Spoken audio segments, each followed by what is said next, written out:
Hello? Hello, everybody. Happy Monday. Welcome to the start of another week. We continue with the Landmark series, Season 1. Tonight, we continue with Part 2 as we journey tonight deep into Southeast Asia. One of the most extraordinary sites ever built. Angkor Wat. Right. Angkor, I couldn't tell you, I spelled it wrong twice, but that's what we're doing this evening. So this place, built in the early 12th century by the Irish, it stands as the heart of the Khmer Empire and the largest religious monument on Earth. Tonight's flight will take us from Myanmar across Thailand over the city of Bangkok and then on towards Cambodia. We'll be tracing those ancient trade routes, the modern airways alike, before descending toward Siem Reap and the temples hidden beneath the forest canopy. We're going to be flying in the Beechcraft C90 GTX. LOL machine here in Flight Sim, and we're going to be live on the Southeast Asian server. We also got ourselves a groupie flight with Say Intentions. All the details are there and we should be rocking into that. Let's hope we don't blast through any Bravo airspace tonight. Right, but anyway, yes, hope you're all keeping terribly well. I was very busy the weekend, right? What did I do? So we did pick up, well, we did drop the young fella and then pick him up again. Hang on, let me tell you the story as it happened, right? So we were watching the rugby on Saturday. Well, the missus was watching it. I was kind of half watching it. Then we had to go to Limerick, dropped him off. I went into the range. We bought new knives and forks and spoons and things, right? Then we came home. We had some dinner. We watched television for maybe an hour.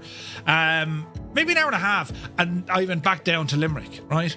And it was a big transition year ball. Right? So anyway, picked him up, got home here at about 1:30, 2 in the morning, and I did a stupid thing because I was tired, and at around 11 o'clock I said, I'll have a can of Monster, right? 5 o'clock that morning before I saw sleep, I was lying in the bed wide awake, thinking of the farms, you know, well, them lot on the farms. So finally got to sleep, and then yesterday was just a busy day doing stuff. And here we are today. Did a video. Had to clean up the place and dust it and all this sort of jazz. It took all day to render. I don't know what's going on with me Adobe. All day. But there's a new video live. That of the Man Cave tour. If you'd like to we'll have a look. It's on YouTube. But anyway, that was kind of the start of it. Right, and here we find ourselves now about to go flying. And well, the C90, the Beech C90, it's actually a beautiful airplane. It's a default aircraft with the Sim. I'm almost certain it's not like, you know, any owl version of the Sim, right? So yeah, looking forward to flying this one tonight, man. It's gonna be a bit of crack. I have a great bunch of mods, you know that. Yep, always making sure I'm on point. No distractions, no slagging, no interruptions. It's all straightforward. Right, Murph, press this button next. Yeah, that's what they do, right? If you could only see the slagging. But anyway, great bunch of lads. Right, fantastic. Gibbo, like, wash your mouth out with soap. That's terrible. But anyway, yes, how are y'all keeping? Did you have a nice weekend? Was there much on the week? Well, there was rugby. There was good rugby on the weekend. And just apart from that, the C90 is premium. Oh, is it? Oh. Murph, my old MacBook takes 5 to 7 hours for a 75-minute video. Yeah, like, what the tip? Like, this is relatively good gear, right? It's good old stuff. But anyway, it's 8 degrees here tonight in Tipperary, and, well, it's mild, dry, right? I go down to, I was on the road earlier on this morning to return a hire suit. Right, so I'm flat out today, lads, you know, and we're busy all week. It's great. And, what else then? Oh yeah, the cold sore or something on my lip. I woke up with a sore lip. Did you ever get that? Do you know, it was all kind of inflamed and all that. And well, the first thing the wife says, you know, who were you kissing? Do you know? So yeah, it's half fixed. You know, I nearly lost my face, but it's all right. I'll keep an eye on it, lads. Right? Try not to worry too much. I'll do the worrying for both of us. You know. But anyway, who's here? Look, Super Typhon has rambled into the chat. You're very welcome aboard, buddy. CP65 is here. Good day. Vacuum, good evening. Crazy fella, you're very welcome aboard. Viper Strike is here, about to land at Dublin from Barbados. Nice. Eamon 1973, a very good evening. The Upside Down Incorporated person, Mrs. TPHI, has rambled in. Good evening, Mrs. Fierce Wolf, looking fierce and wolfy. Welcome in, buddy. North Coast Mike, good evening. Flipper Alloy is here. Creo, a very happy Monday to all in County Mayo. Stick Figures in the house. Spitfire, RAF 100. You're very welcome aboard, man. Happy Monday. APU Inspector is here. McManster, good day. 98 Vulcan, you're very welcome aboard. RJ Ramjet, howdy. The Impossible Face is here. Shuffle Shoes, shuffles in. AJH John, hope you're well. Who else come in the door? Crazy fella, 10 months with a Prime subscription. Thank you very, very much indeed for all the support, my dude. Norse Viking, good evening to you. Oh yeah, I need to get back to you on a DM. Right, I will. So yeah, hold fire. Mac Vision, how are you? Tarnish Mossman is here. Yeah, baby. Monday Night Flyage. Right. Sir Camsalot, my dude from Angoshlan Nua.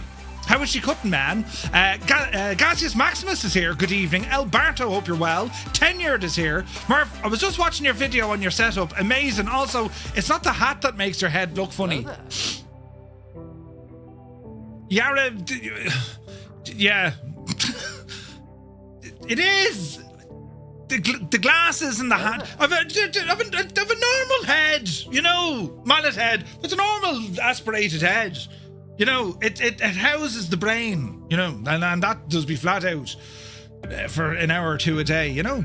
But yes, Grimmy McGinn, good evening. Stu Snape is here. Good evening, Stu. Hope you're well. Leptorius, happy Monday. Malky is in the house. Good evening, Malky. Fire10, welcome aboard. Mutley, happy Monday, man. Two Dogs, hope you're well, buddy. Big Al is here. Morning, evening, night, all.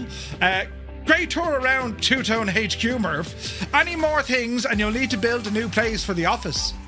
Maybe buy a warehouse. Live in it. Not sure the missus will agree, though. I'd say she'd be, what, you're moving out to live in a warehouse? Grand. She'll starfish the bed. There'll be no snoring. You know, seemingly I snore. I don't believe that at all. But anyway, yeah, no, I think, like, you know, the future ambitions, and like, these are just things you'd love, you know. Like, I'm starting off in this. Hello? Starting off, people are walking into my house. I'm about to bash me knee. Oh! How are you, young fella? Is your mother back? She went out for a walk. Oh, Jesus, my knee. Is the door on the latch? Leave it on the latch in case you lock her out. Then we'll all be shagged if she got locked out. But anyway, yeah, like the long-term plan, of course, you'd love to have a bigger space, like an office-y kind of a thing. Like, I remember starting off in streaming, you see all this gear and you're like, oh, I'd love all that, you know. But it's terribly expensive. So you kind of just pick it up over the years, man, you know. And it's actually cool because you force yourself to learn how to make not so good gear work very well. So then when you do end up getting good gear, it's like, oh, this is brilliant. You know what I mean? But anyway, DK Funfly, good evening. Baba is in the house, welcome aboard. Daddy Plump, good evening. Rookie Pilot, 44 months, man. Thank you very, very much indeed. Great to see you, buddy. Mech says, Murph, I have a Super Bowl hangover, so keep it down. Oh yeah, the Fuji Ball. The Fuji Ball was on last night, wasn't it? Summoner, you're very welcome in. Just finished the behind the scenes video. Can you show us the Concorde model? I can't. Well, I'm not taking it down now, but I will someday. Because it's huge, you know, and it'll break. Well, it'll break me. And then it'll break. But yes, the Lego Concorde, it's fantastic. Jesus. The Lego Concorde is fantastic. You know, brilliant. Hermit Something, a very good afternoon to Boston. Hope you're well. Idle Cutoff is here. Cambridge calling. Hello from Tipperary. You're looking well. Sun Jammer is here. Tonight we hear Murph get place names wrong again. Because in this place, they got big spiders. Oh, do they? Let's not go to the place of spiders, shall we? You know, we don't want that. Gibbo Ireland is in the chat, as he is in the Mons chat. Gibbo, straight to confession with you. Right, bar of soap. But welcome in. Viper Strike, thank you for 70 in a row. Cheers, buddy. Crafty Tigers, good evening. Cy120 is here. Cracker, you're very welcome aboard. Muse Fan bursts in the door with a confused face. How is? His mad jokes is. Muse, a very happy Monday to you, buddy. Uniform Goose, good day, Goose. Welcome in. Sunjammer, thank you for 75 in a row.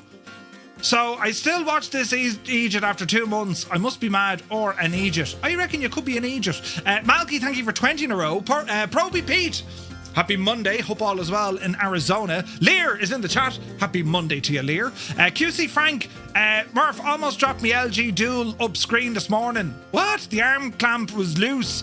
Almost dropped me laptop on an ultra wide at the same time. Jesus, Frank, that sounds like an awful lot of excitement to happen early in the morning. You know, go handy now. Tighten everything and don't even look at it. Yeah, right. Old Veteran 965. Scott, you're very welcome aboard. Happy Monday. Where's this now? 20 in a row. Thank you very much, The Impossible Face. Weedy Gaming is here. Hope you're well.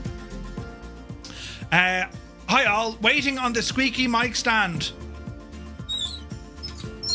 Oh, right. Oh, tis in. Tis absolutely in. Where's this now? Still on the sick list, but improving bit by bit, says Mutley. Thinking of you, my guy. Thinking of you. It's Monday, and it's acting like a Monday. Indeed, right? Where's this now? See the immediate change. After the crap he was talking about in the mod chat, and a split second later, he's all sweet and innocent. Listen, Muse fan, right? Now, right. That's all I can say to you. I've nothing else to say to you. It's lies, you know, false, no, fake news. Yeah. My watch is going mad. Oh, there's someone at the door again. But anyway, the forgetful Larry is here. Is the Plasticus fecus still growing at its normal rate? Yes, it is. I've 2 of them. Here's the other Plasticus fecus. Ficus, more ficus. No, fecus. Plasticus fecus. I've a few of them. They brighten the place up. You know, it's all outdoorsy without needing to be outdoors, you know. But you're very welcome in, Larry. B. Carlo, good evening. Thank you very much, Scott. You are indeed jealous. Murph, VDSA only open in 2023, not in little nav map or the world map. An alternative flight plan. There's a VIA war over the location. VDSA, that's the destination. Is it not in the sim? No. I thought it was in the sim, Nighthawk. Ross Code, good evening. Commander Balosh is here. Happy Monday. Black Sheep Jean, I haven't had time to watch your setup video yet. I will watch it on my 85-inch TV when I get home tonight. I'm sure it's another great video done by the legend, the one and only TTM. Black Sheep Jean, you're very kind. Isn't that lovely, isn't it? But also, you know, what are you planning? Right? There's an ambush in that sentence somewhere. Patrick Doyle, good evening. Ozymandias is here. Ross says, will we see it on the dance floor at FS Weekend? I'm not sure where we're going to the dancey dance. Disco dance. You know, a Euro disco dance. Right. You know, Gibbo will. Muse fans doing karaoke as well. In actual fact, he's going to be busking out near bus stops. Yep. I have that in good authority. And Adam is playing poker somewhere.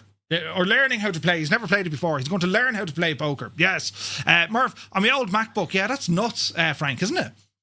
Monster will do that to you. Red Bull doesn't give you the wings. It just keeps you awake. Yeah, you know, Monster I like. I only like the white Monster. Like, you know, that's it reminds me of Lilt. Right? That is my go-to drink if I'm going to have like a sugary drink. Otherwise, it's water or that. How are you? All good? Huh?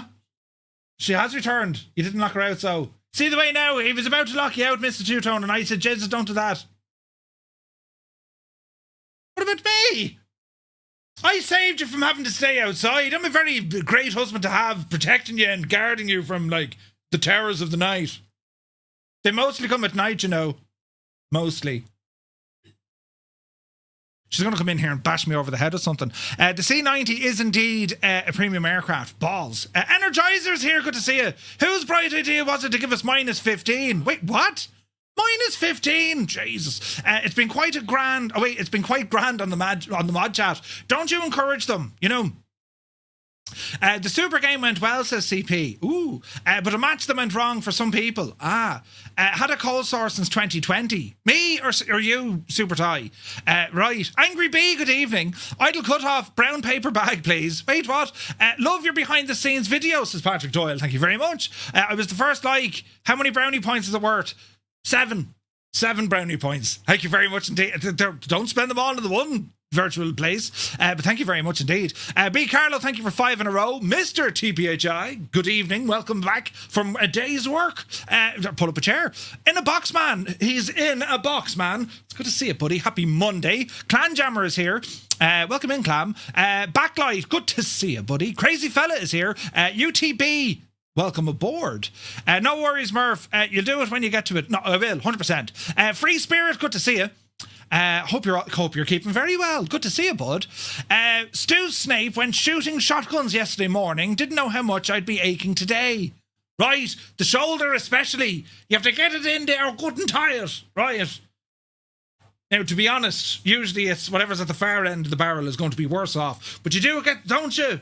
You know, I convinced one of the lads to shoot it from his hip one day. Come on, yeah, can you? Oh, yes. The bruise on his hip, hilarious, right? But anyway, normal short on hair. Wait, what?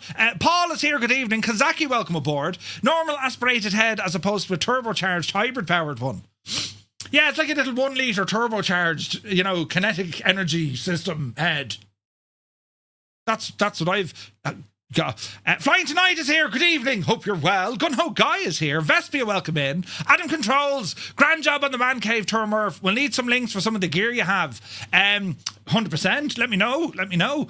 Toto, Manic Monday, here at last. Good evening. Hope you and the missus are keeping very well. Zybok is here calling from Denmark. Hello from Tipperary. Heisenberg, good evening. Another man out shooting. Stu, there should be some sort of a competition. Stu Snape will be representing, you know, Europe, and Heisenberg will be representing North America. If anyone else is into target shooting, perhaps, maybe we'll go countries, right? I'll be the fella who throws up the dishes or the clays. Yep. Right, I'd be good at that, you know. I'll probably break more of those throwing them up in the air than I would trying to shoot them. Vince C, good evening. Get Two-Tone Jr. married off in a few years, then knock into his bedroom for extra space. Jesus, Eamon, you could be onto something there. There's a good chance the wife would literally kill me if I did that, though. Looking forward to seeing indeed, the Angkor Wat. We don't need to talk about last night's football, says Adam Controls. Were you dressed there in all the jersey and, you know, the beer and the peanuts? Go Sports! Right. It was on at like, what, 3 o'clock this morning? No, it wasn't that early. Or that late. What time was it on at last night? 12 or something. But yes, Zerg, good to see you, Zerg. How do you describe your hair? Sparse. Jesus. It consumes 80% of the house electricity bill, and your response will probably be, sure, it could be grand. Now, Robert J56, good to see you, my guy. Hope you're well. Linny is here, good evening. I was a glass cage of emotion. Brilliant. Well, that's me told. Right, Muse. Locust, good evening. Where is this now? We're catching up now. Tarnish 5 in a row. Cheers, buddy. If it takes any longer, it'll be dark. Wait, what? Nice one. Get him into trouble. Yeah, 100%. Where's this now? Lilt is still about. It's just branded as Fanta. It's not, though. Lilt was different, Zith. I mean, it was totally tropical. A can of Lilt, and it had to be a can of Lilt. None of this bottled stuff with the plastic. No. Had to be a can of Lilt, you know. Only spiders at night. Oh, Jesus. Keep an eye on one eye open tonight, right? Where's this now? She's getting the pan. Blink twice if you live in constant fear of your wife. Cornwolf, good evening. Hope you're well, my guy. Great to see you. -15. It was -33 with Nighthawk. Jesus. Work. That is a 4-letter word. Wash your mouth, right? Didn't help. The gun was heavier than me. Brilliant, Stu. Do you know there was such a contraption back in the First World War? There's one up in the Curragh in the museum, or at least there was. It was called a German trench gun. Now, I used to be in artillery, so a gun is something that has wheels. You know, people say, sure, you're there. No, a gun has wheels. You mean a rifle or a sidearm? But a gun, this was called a trench gun, but it was a big, massive rifle. It was about 12 feet long. It took 2 people to fire the thing. A trench gun, look it up. Nuts, right? Still working. Don't tell the boss I'm watching or he'll fire me. Aren't you the boss? Don't tell him. Jesus, it's grand. Don't worry about it. Now, where's this now? We're over here. We're catching up now, lads. We're almost ready to go. Hummer is here. Hi from a cold Scotland, you poor old devil. Jan Moorcamp is in the chat. Good evening to you. Hope you're well. I don't want to talk about it, I said. Sorry, Adam. The football, right. He's in he's an emotional kind of a creator this morning, you know. Start at 11:30. Right. Now, a nice chilled can of Lilt. Pure class, right? The High Kings of Europe, they'd often have a can of Lilt back in the day, right? Read again. I said, or I would fire me. Oh, wait. Or I would fire me? Brilliant. Right, quick hello to everyone here on YouTube. You're very welcome in, lads. Mark Swan is here. The Limbics, hope you're well, buddy. Let me see. Bears Bikes, good to see you again, buddy. Captain Rudiger, guten Abend, mein friend. Hope you're well. Rudio, I like it. Good to see you, buddy. Zappel, a very good evening to you. Angels15 is here. Ekrin, is it? No, it's not. Is it Akron? Welcome in. Muttdog, good evening. Who's this now? Jerry is in the house. Forsac Shark, good evening. High Voltage, welcome aboard, buddy. Sky Camry is here. Big Steve is in the house. Leonardo da Vinci, you just retired. Congratulations. That's huge news. Leonardo da Vinci, this is the beginning of the rest of your life. Brilliant. Right. See you next Monday. Don't get up till 11 o'clock. And if you used to work nights, get up at 11 o'clock. Right? Brilliant.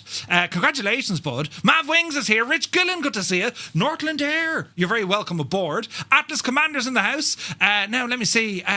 Mart Roberts, good evening. Mike Coffey, good to see you, man.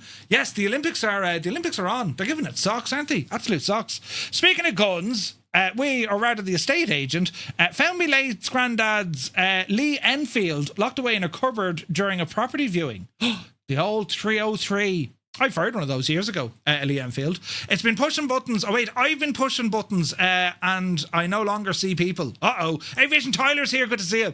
Let me see here now. Alexander, you're very welcome aboard. Happy Monday. Right, we'll be jumping into it, lads. And we press some buttons. Riot. That's not me now. You know, if you're hearing squeaking, it's on your side, right? Now, you're all very welcome in. And tonight, friends, we're going to be doing a flight in this C90. And we'll be using Navigraph. So this is what our routing looks like. We're going to be flying here out of Myanmar and we're going to be heading over the city of Bangkok. I'll have some scenery loaded in. We'll see how that plays. So we'll do a bit of a fly over Bangkok and then it's out on over to Siem Reap. And well, just outside of the airport, roughly here is where we have the Angkor Wat. All right. So that is our flight according to Navigraph. And the next bit we're going to show you here is from Say Intentions, because this, friends, is our groupie flight. So we're flying this on the story now tonight, right? So who do we have? We got a couple of people loaded in. 1, 2, 3, 4, 5, 6, 7, 8, 9, 10. 10 people loaded in. Participant says 8, but there's 10 of us. And this is using the groupie. Me watch goes hatching under someone at the door, but it doesn't go hatching under someone outside the door. Twas the missus. Twas the missus. That's our flight according to Luke. I don't like Luke. Brilliant. What was that out of? It wasn't Father Ted, was it? It was Father Ted. I don't like Luke. The trench gun came from the huge large shotgun called a duck or a punt gun. Sunjammer, yeah. Oh yeah, Tommy Tiernan, brilliant views. You know. Don't like Luke. I've been drinking like a mad idiot. And Zebedee was in the tree and he's jumped. Zebedee! Get out of the tree! Oh, brilliant. Anyway, you need to have an alarm for when she pulls out the frying pan. No, that's just like shock and awe. So anyway, we have our own pilot-to-pilot radio frequency that we can use, and there is a link, of course, into our voice channel as well, right? So that's all running in the background. And what we're going to do here, folks, we're going to get this machine up and running. So that's a door open. So here we are with the Beech C90. It's the GTX variant, highly polished, modern, and you know, when it comes to the King Air series, the C90, it's quite small, right? It's the compact version compared to, say, the 200 or the 350 or, you know, the most modern 350i. Beautiful, beautiful aircraft.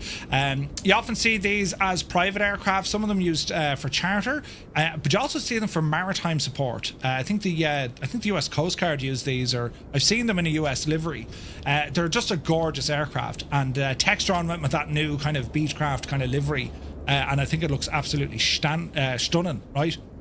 So this is what we're going to be flying this evening. Now, it is a base aircraft in the sim.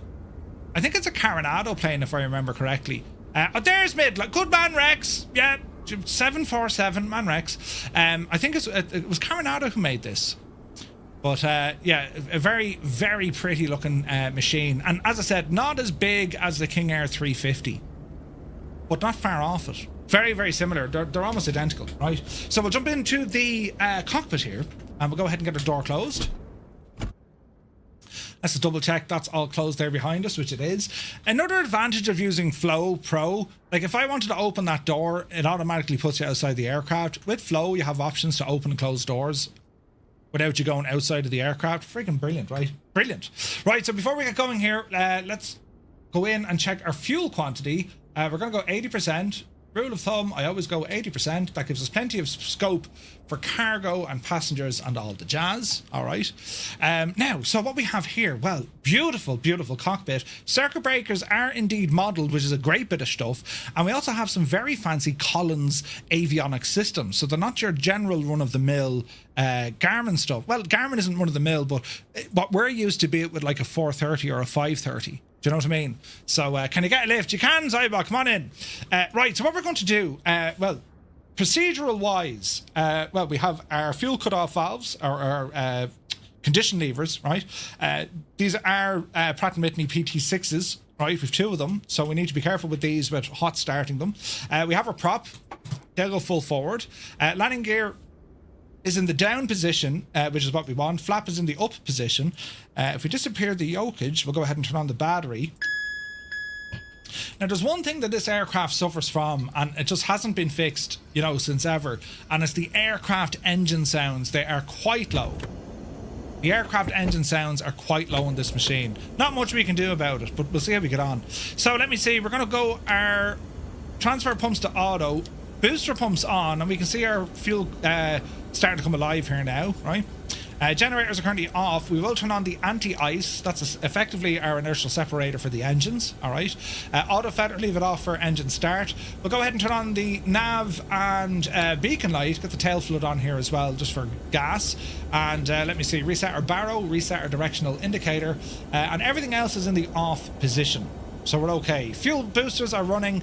The engine auto ignition, we're going to put these guys onto arm. Okay. Your man has a great voice. Taz is here. Good to see you. Welcome aboard. After 1 year, I now know that I have this plane as a premium deluxe owner. There you go. There's a fair few Coronado stock planes. This, the Saab, the Titan, and the 408 come to mind. They just need work. Like, they need proper work. I mean, technically they fly, but in terms of being aircraft that may have persuaded you to go for a higher level of the sim, they are substandard. They're just substandard. So, like, someone somewhere needs to say, we need to fix this. Wouldn't you agree? You know? So, yeah, let's see what happens. So, let me see. Reese is here. Good to see you, buddy. So we're going to go for start on the right-hand side. Actuators, leave them off here for the moment. Idle cut-off is what we want. Let's have a quick look. There's no one walking around outside. No, stand back now. It'll get loud. And we'll go for ignition on the right-hand side. And again, like, this is, like, it just lacks any sort of sound. You should get a beautiful sound of that PT6. You know, the spool up is gorgeous, you know. Idle cut-off. Good evening. Hope you're well. So that's technically running. Condition lever goes into low idle. We've got to monitor our ITT for a hot start, NG for a hung start, and the torque is looking good here. So prop is coming up. ITT looked like it peaked, and we're going to wait for torque to get up the road here to about 50%. There she fires. We're going to go off and turn off the starter. And we will engage the right generator.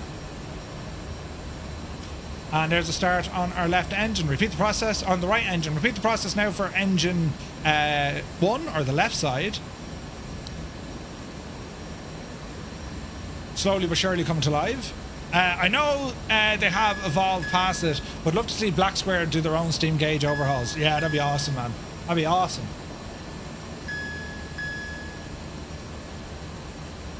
Okay, left side coming up. 828, taxiing runway 16.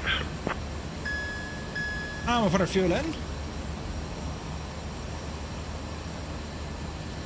Ignition's doing this thing. Close the window. She's coming up as a good start. All right. We'll go generator on. Lovely. Ignition off. All right, let's quick look here. So keep those in auto. Actuators are okay on main. Auto feather we will arm. Battery's okay. Secondary systems for the battery effectively. Avionics coming on board. Rico lights, turn them on. Fuel vent, no. Pitot heat can come on. Looking good over there. Taxi light, we're going to be using you next. Strobes, leave them off. We'll also get our bleeders on, so valves are open. And get our no smoking and fasten seatbelts signs on. Now it's saying that there's no flight plan here. System test. Okay. Best sound in the world. We can go in and actually program all of this if we wish, but I'm just going to fly this on kind of heading mode and alt mode. So initial altitude for this one, we're just going to go in and set 4,500. And we'll put on our flight directors. Everything else up here is looking okay. Squawk machine. We're on. So how do we squawk this? Let me see. We need to go to like TA mode. How do we do that now? Terrain radar, leave that on. Let me see here now. Strobes, no. How do we set the squawk? ATC is here, but how do we get the code? You know what I mean? Nav? Radar? References? Aha, we're getting close. Inches of mercury or hectopascals, that's fine. VOR, TCAS, there we go. Traffic, format, terrain, traffic. TCAS off, traffic on. Right, that'll do it there. 7,000 will be the right code. I think so. Dennis C, thank you very much indeed. What would be a great non-study level GA twin aircraft to purchase? I would still say, Dennis, look at Black Square, because put it this way, right? For your investment, you're buying a study level aircraft. However, they allow for users who don't want that study level. You can turn all those features off, right? And it'll act as just a very basic aircraft. But the advantage there is your money's going to go a little bit further because, but you know, once you get comfortable with the aircraft, you now have the ability to make sure it's now study level, right? So, yeah. Very new to say intentions, but going to try it. Crazy fella, brilliant. Speaking of which, we need to tune the radios. 124850 is incorrect. So, say intentions, our group is on 123135, 123135. And what's the active runway today, fellers? So we have either 16 or 34. What's the wind doing?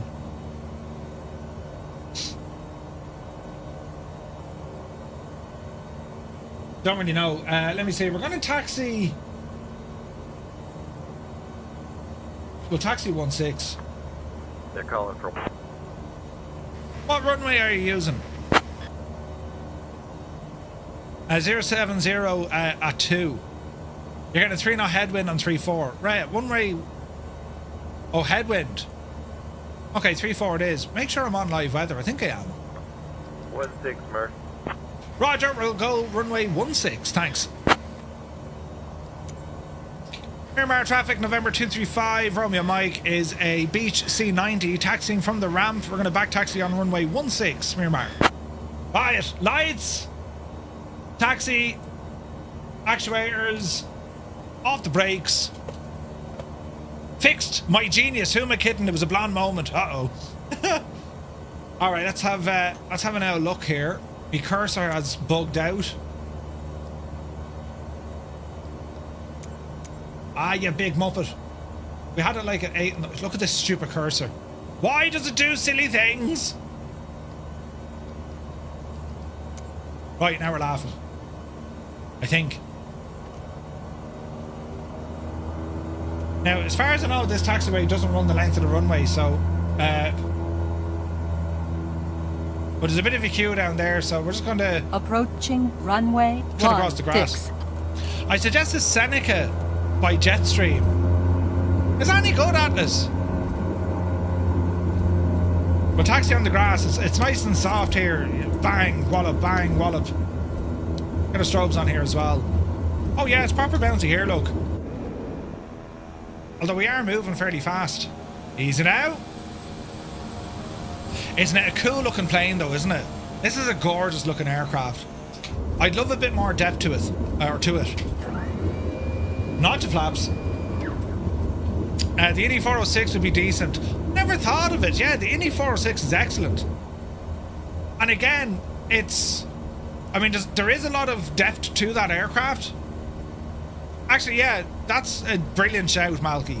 The Indy 406, because it's multi-role, you'll have more enjoyment with it. You can use it for maritime, you can use it for passengers, cargo, cameras. You know what I mean?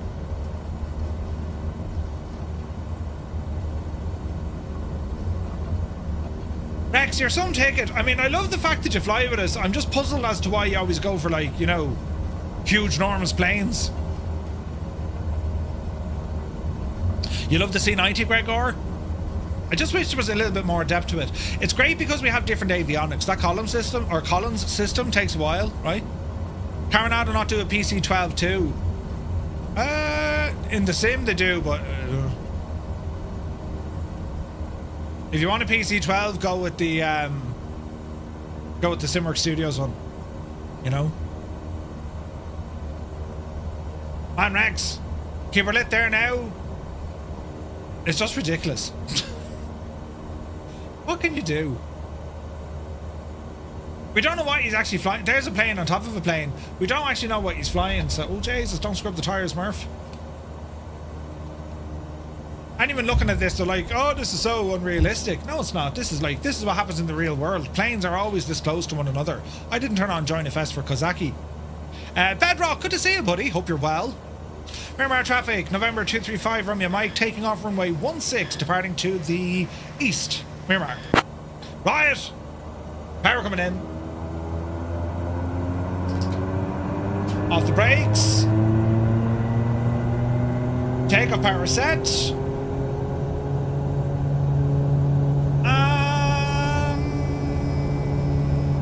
And airspeed live.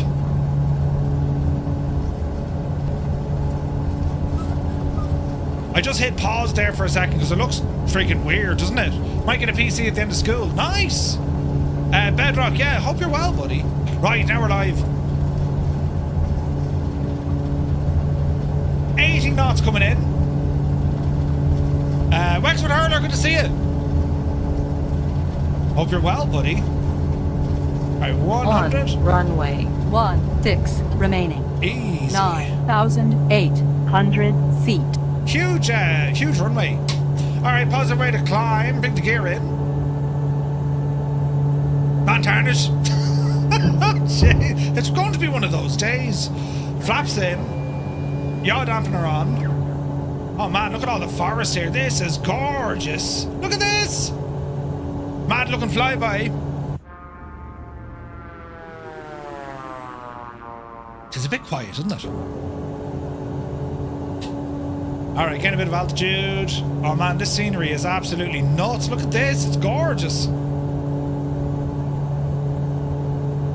Alright, we'll get past this bit of a mountain and then we'll circle back, right? We'll do a bit of a loop. Daniel is here, good evening. Hope you're well.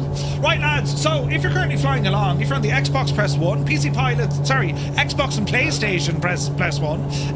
PC is number 2. If you're using Join FS or Skynet, it's number 3. Right, and for those of you who know that Murphy can't count, it's press number 4.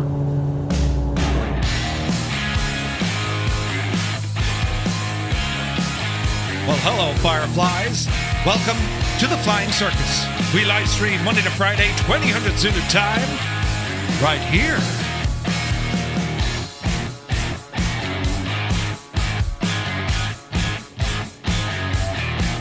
What the? I pressed the wrong button. We're okay.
All right.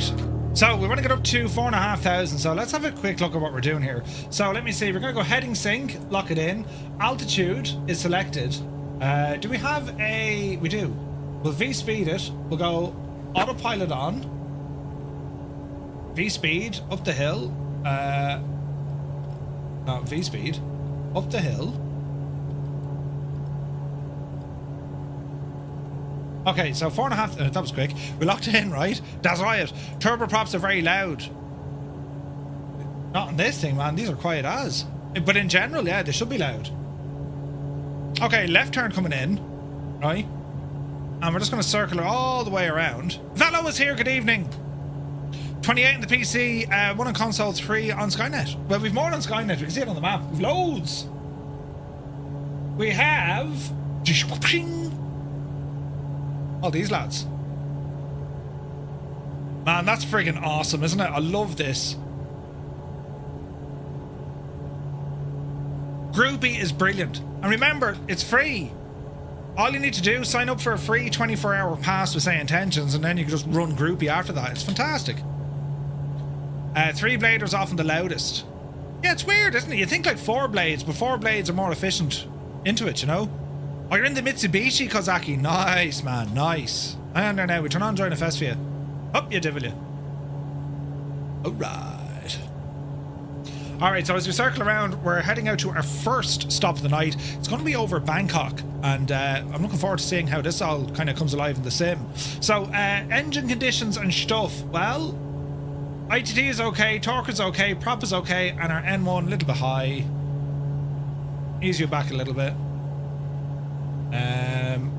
Everything else here is looking good. I didn't put in any ranges or stuff. As I said, we're just flying kind of heading mode. Winds are calm. But like, isn't it a gorgeous airplane? Like, it's great for sightseeing, you know? Can I run Groupie already having Entourage, or do I still need a 24-hour trial? I think you need a 24-hour trial. Because it gives you the application then, do you know? Like a ski jumper at the Olympics, I've jumped into this chat. Keen Lafford, good to see you! Cian Lafford, also known as Sergeant Detective Lieutenant Frank Drebin, Police Squad. It's good to see you, buddy. Alright, there's Danny Malloy ahead of us. We're just turning on course here now. We need a heading of about 09 or 5. We'll go 10 degrees off just to kind of get us onto that magenta line, and then we'll kind of swing into action. 777, good evening. You'll get Microsoft Flight Sim and a full setup too. Nice. Alright, 09 or 5. Roughly this direction. This scenery is absolutely gorgeous. It's all like forest land and whatnot, but like, it's just... I absolutely love this with Flight Sim, man. I mean, like, look, we're adventuring to all sorts of places around the globe. It's just, it's incredible. It really, really is. And I always say this, but like, could you imagine where the sim is going to be at in 5 or 6 years' time? Like, it's frightening. Absolutely frightening, do you know? But anyway, we're going to do some learning. Are you ready now? The Angkor Wat, the temple city of the Khmer Empire. So it's located near Siem Reap in northwestern Cambodia. It is the world's largest religious structure by area, built in the 12th century. It covers roughly 400 acres within a moat-encircled rectangle measuring about 1.5 by 1.3 kilometers. The temple complex was originally constructed as a Hindu shrine dedicated to the god Vishnu by the Khmer king, Suri Avarman II, who reigned between 1113 and 1150. Over time, it became a Buddhist sanctuary and a potent symbol of Cambodia. Today, it appears on the national flag and draws millions of visitors every year. In 1992, the UNESCO World Heritage Committee inscribed the Angkor and its surrounding temples onto the World Heritage List, citing their outstanding universal value and also the continuity of traditions maintained by local communities. Weebles, good to see you, buddy. Happy Monday. Thank you very much indeed. Or thank you very much indeed. You do indeed have you have a tortoise cat. Nice. Thank you for 13 months, buddy. Cheers, man. That's awesome. Right, small little left hand here. So the historical background, right? The Khmer Empire, centered at Are you ready now? Yashad Harapura, right, flourished between the 9th and 15th centuries when King Suryavarman ascended the throne at around 1113. He sought to consolidate his rule by building an unprecedented templed city. Suryavarman's rise was violent. According to an inscription, he killed his great uncle. Wait for it. Dahran Edin Raravarman the first, as I wasn't talking to you. The other thing went off. Why did you go off? Anyway, as Garuda on a mountain ledge would kill a serpent, was the inscription. He later launched military campaigns into present-day Vietnam, but also reopened diplomatic relations with China. The king venerated Vishnu, the protector god. A statue of Vishnu was installed in the center tower, and the most celebrated bas-relief, the churning of the sea of milk, depicts gods or devas and demons, asuras, pulling the serpent Vasuki to churn the cosmic ocean and produce the elixir of immortality. After his death, Suryavarman was given the posthumous name Param Avishanuloka, meaning he who is in the supreme abode of Vishnu. Ooh. That's absolutely fascinating when you think about it. Historic context, I'm very much focused on European history, right? The Romans, Greeks, Napoleon, of course, right? But it was all European, and their pagan beliefs and their, the political side of it, the intrigue side of it, the social impacts, right? The military impacts. It's all terribly fascinating to me. I know very little of the Asian side of it. I'm aware of dynasties and all this sort of crack, and Kyoto and Japan, and I'm aware of it. I know very little about it. But here we are in a region of the Khmer Empire. They were an empire. It's fascinating stuff, right? So construction likely began around 1122, and it continued until around 1150 of this massive building we're going to visit. Inscriptions suggest that roughly 300,000 workers and some 6,000 elephants were involved with the construction.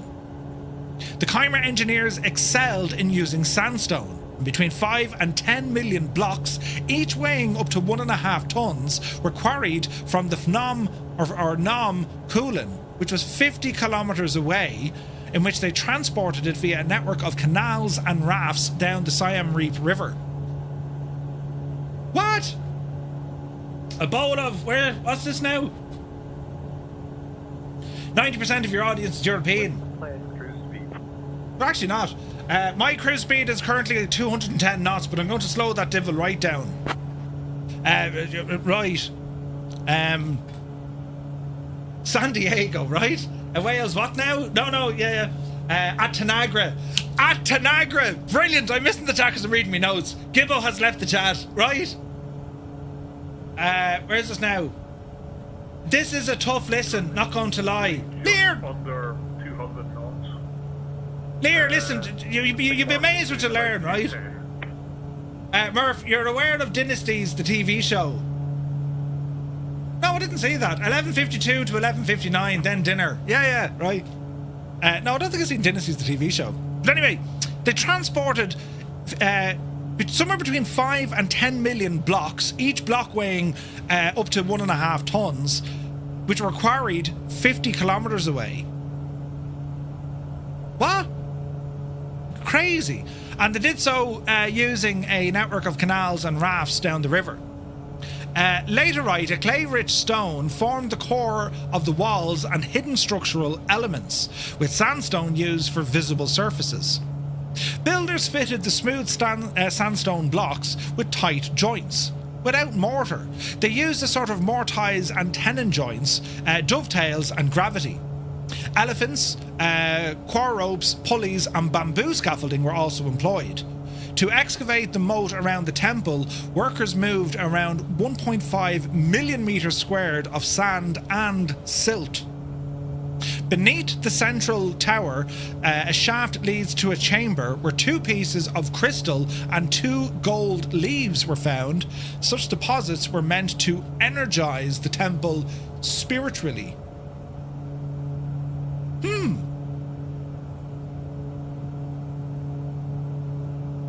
It gets easier once we get close to, DuckTales. Do you remember DuckTales? DuckTales. Great bunch of lads. Do you remember the song?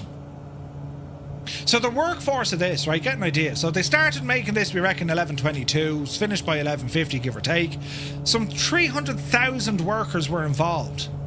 6,000 elephants, between 5 and 10 million blocks of sandstone, each weighing up to 1.5 tons. Unbelievable.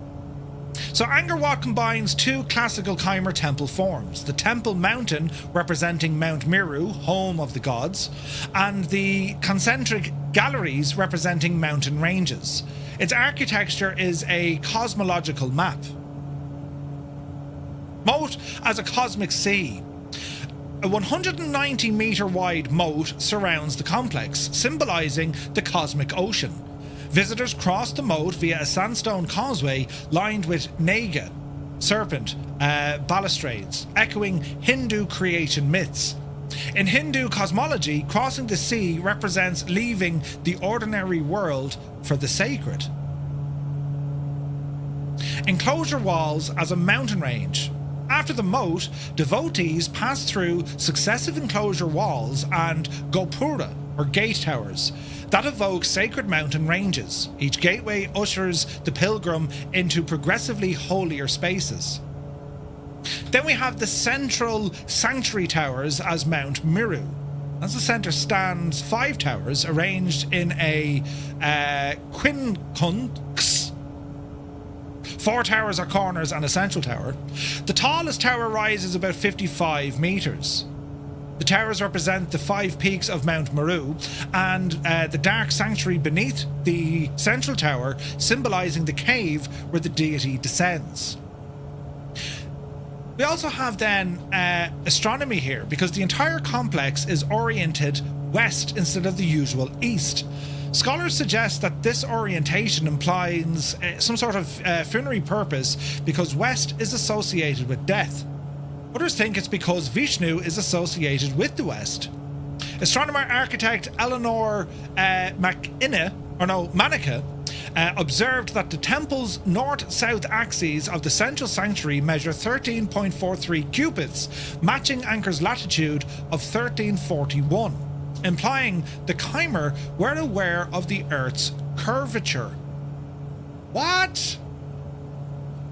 Manica also identified lunar alignments where priests standing on the western causeway could observe the moon's movement against the towers.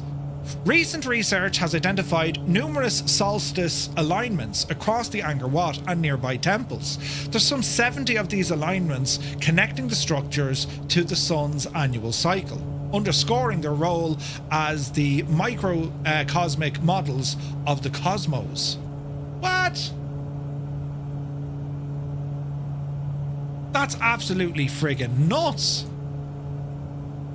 The world was not flat to these lads. Where is this now? Twin what now? Pardon? What did I say? Yeah, that's right. They found another much larger ruin next door. Yeah. I think Count Duckle voiced that. Well, right? Murph, if Irish built this, they would have built it in the quarry to save all the moving around. 100%. We'd have used the quarry closer to it. Yeah. That's fantastic. Corrupt Cow, good to see you, buddy. You forgot the song. How did it go? Life is like a hurricane here in Duckworth.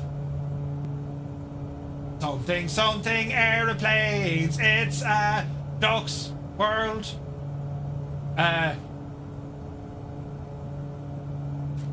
No, that's not the original. Shag off, give me the... This is very important. Yes!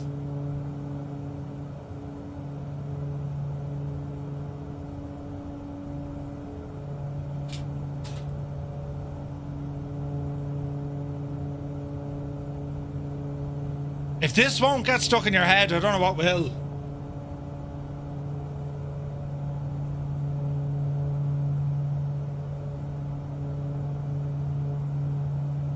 This is a great show. That's what happened to Gibbo. He never watched DuckTales.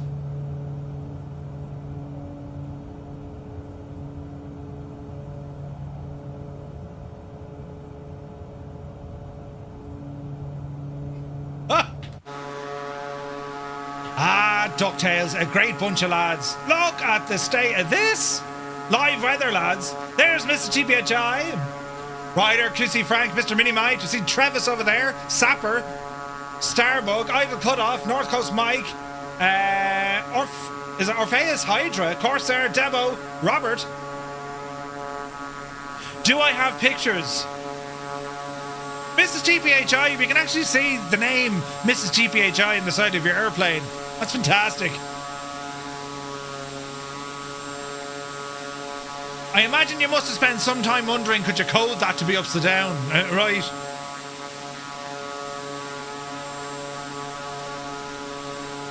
Isn't it all happy, upbeat music? You know, we're going on an adventure with the DuckTales, right? Ducks, second cousins of Donald Duck and all this sort of crack, you know. But anyway, I digress. We continue on. Are we having fun learning this? There'll be questions later, don't worry. So. Center with 3 whiskey. We're going to go ahead and cancel flight following. Oh, he's cancelling flight following. And pull the big switch, good buddy. A button was pressed and scared me. Empire Kicking is in the chat. Welcome in, buddy. Hope you had a great stream. You're very welcome, lads. Making me want to go back to Disney World again, right? Lear, don't tell me you never watched DuckTales. You haven't lived. You know, a cool new documentary just aired on PBS last week about the Angkor Wat and the latest research. Oh, really, Gregor? Nice. That could be some homework for you to figure out for me, Murph. Mr. TPHI, it took me a solid hour learning how to do upside down text on friggin' Adobe. Right? How do you make the thing go the other way? I was able to, you know, turn it around and then I put it upside down, but it read the wrong way. Yeah, it way too long. But anyway, it's easy, says Cornwolf. Right. Well, to be fair, Cornwolf could just make it a livery based on it, you know. Come here, right? Speaking of videos, now you'd be interested to know this, right? Speaking of videos, yes, I put out my own video there today, but I was watching G-Lock's video. G-Lock has just like one of the nicest setups you'll ever see in flight sim for general aviation. It's absolutely gorgeous, and he's a genius. He's a genius, right? But he had something pretty cool, and I was like, man, I want to do that. And effectively what he's able to replicate is lighting. The lighting will actually, his lighting will adjust based on what's happening with a sim. And I saw this and was like, hang on, I need to be able to do that. So I've now figured out how to do it. Right? Let me see. Herky, good to see you, buddy. Just saw the Man Cave video. What is the shelf you mounted the MCDU on?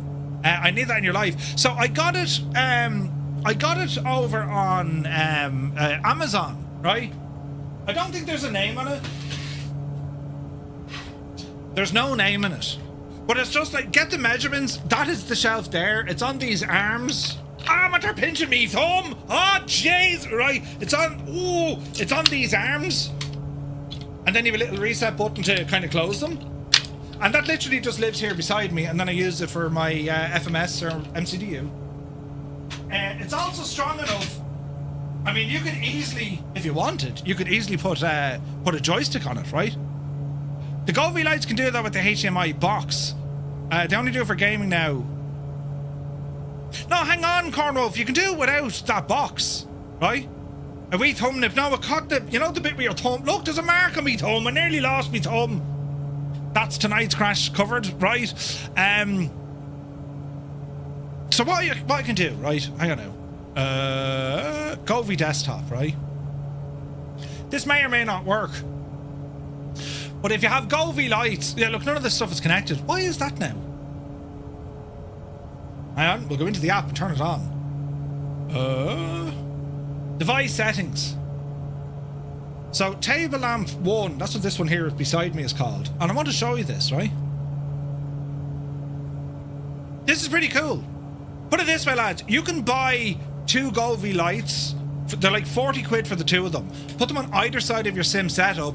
Use this app, which is free from Govee, and I'll show you what this thing can do. It is nuts, right? This is nuts. So I want to connect, let's just say, the table light. Can we get a refresh here, Chief? So we'll call this flight sim, I suppose.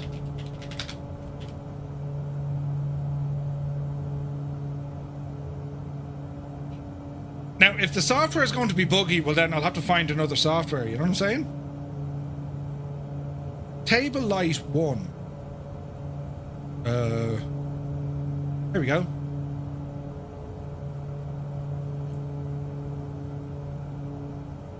Dreamy, sleepy, nighty, snoozy, snooze. AZ Blue Line, thank you very much indeed. So why won't these connect now, you devil?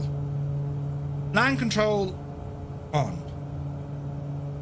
Okay. So we've table light 1. Check this out, right? So devices, table lamp 1, confirm. Operation succeeded.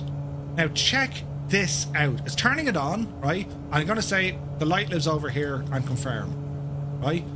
Now how can I show you this? Let's see here. If I were to show you this camera, right? Here. See that Govee? See this light here, lads, right? What I want to show you what happens is I pan around the cockpit. Do you see that light changing colour based on what's on my screen?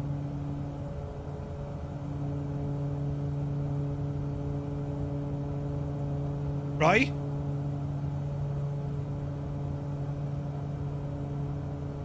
So you might say, Murph, what's the point of this? Well, watch this.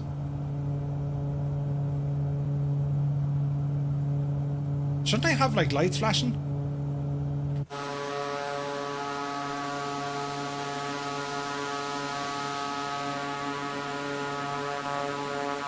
See, like we're getting that kind of red flashing light? See it there? Now I have to do a bit of tuning with like colours and all this kind of jazz just to make sure it works well. But that red light should be picked up right in this. There it is. Look, see the way it's gone red? So it's using software to be able to drive this, and I think it's absolutely savage. Like if we brighten up the screen now, that light will brighten up, look. Isn't it absolutely deadly, the stuff you can do? Yeah, it looked a bit pink. I probably need to mess around with the settings. What I'm saying is, you know, G-Lock showed the videos, like, you know, I'm proud of your geekiness. Give out! I was so proud when I figured it out. Right, so effectively, I've gone off now and I've spent 40 quid to get, like, up. They're just like narrow lights. Govee have them. One's going to go this side, one's going to go that side. And in the software, you're going to say, you know, hey, I want you to be, you know, where is it now? I want you to be this light, right? And you're kind of saying, well, what part of your screen do you want these lights to replicate? And it doesn't matter what's on the screen. It's gaming, videos, right?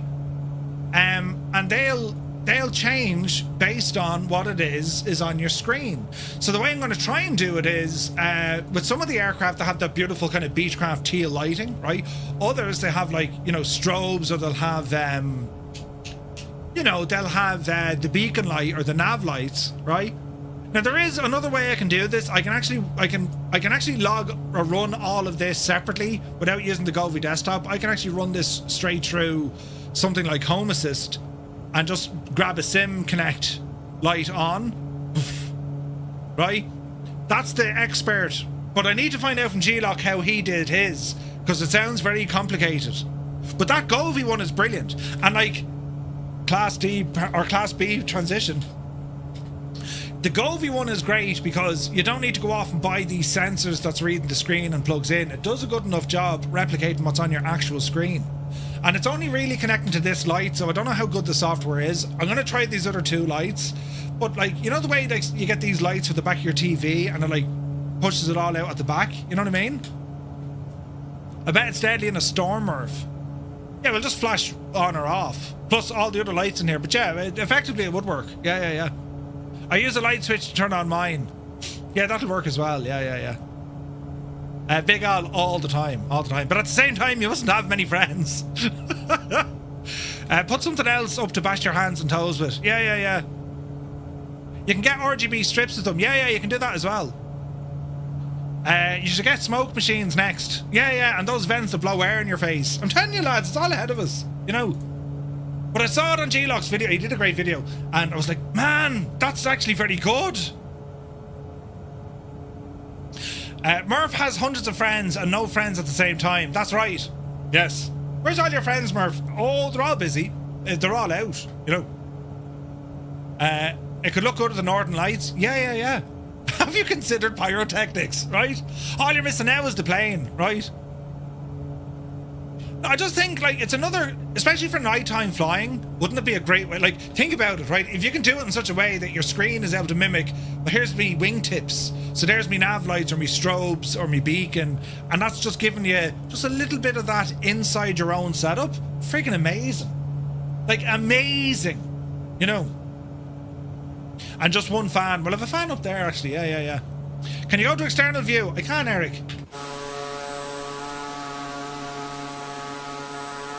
That's granted, you're laying on the ground wondering how you got there because of all the flashing lights. Well, there's that as well, yes. This is absolutely gorgeous. How's everyone's frame rates tonight, lads? Is the sim running terribly well? Should be. That's the advantages to flying to places like this. No pyro, no party. Okay, Jody. Looking good. Fuga, yeah, stunning, isn't it? Okay. However, there appear to be about 6 miles behind you.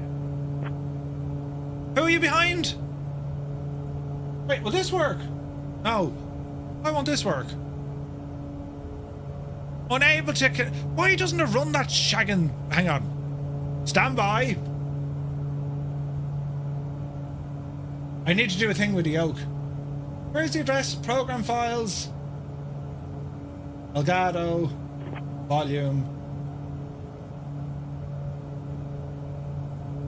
Aha!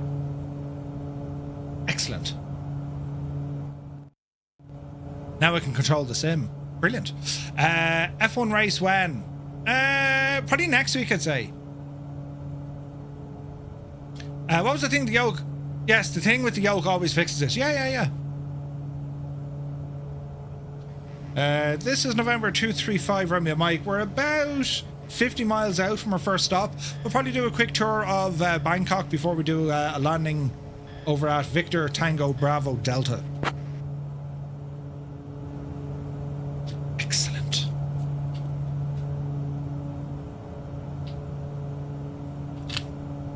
Alright, so you're getting good at performance. Excellent. Right, we're doing well, lads. We're doing well. Now, the architectural details, right? The outer wall forms a rectangle, which is 1,000 meters by 802 meters, and it stands at 4.5 meters high, enclosing the temple and the moat. The main western causeway is 350 meters long and flanked by a Naga balustrade with 6 sets of steps leading to the top.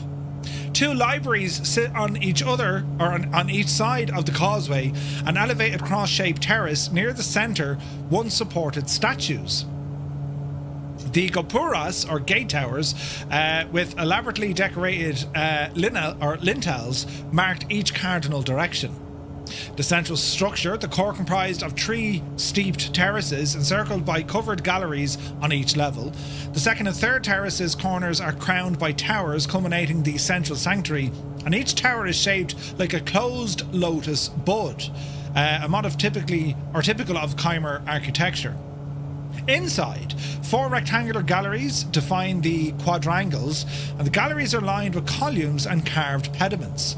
Access to the upper terrace was historically limited to high-ranking priests or royalty.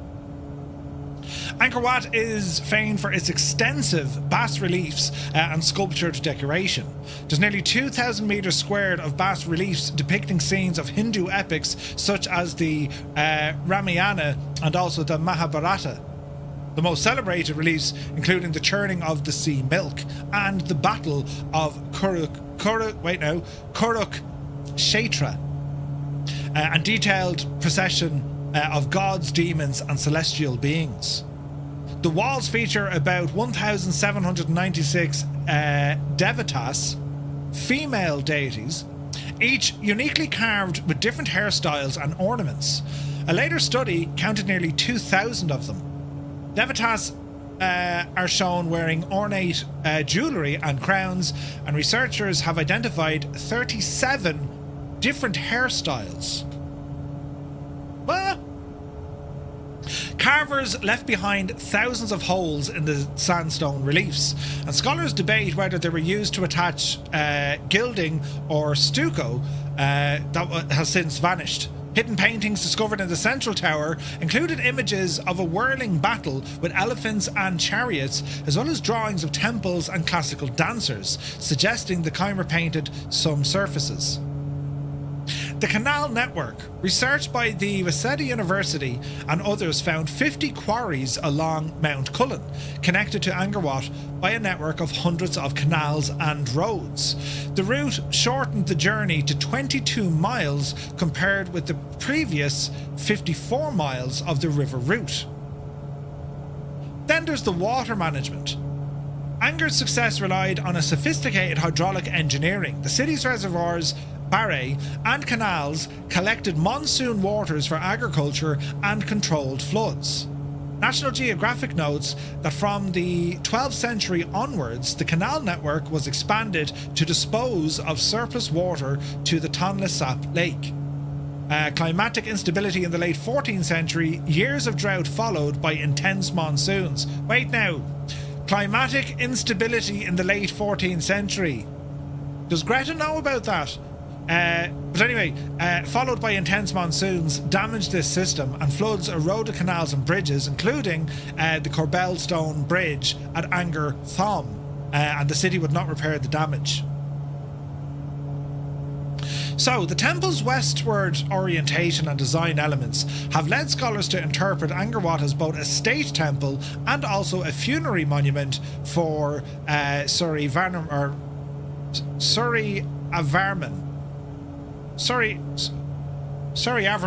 Right. In Hindu belief, the West represents death. The temple's anti-clockwise arrangement of reliefs and its cosmic symbolism may therefore memorialize the king.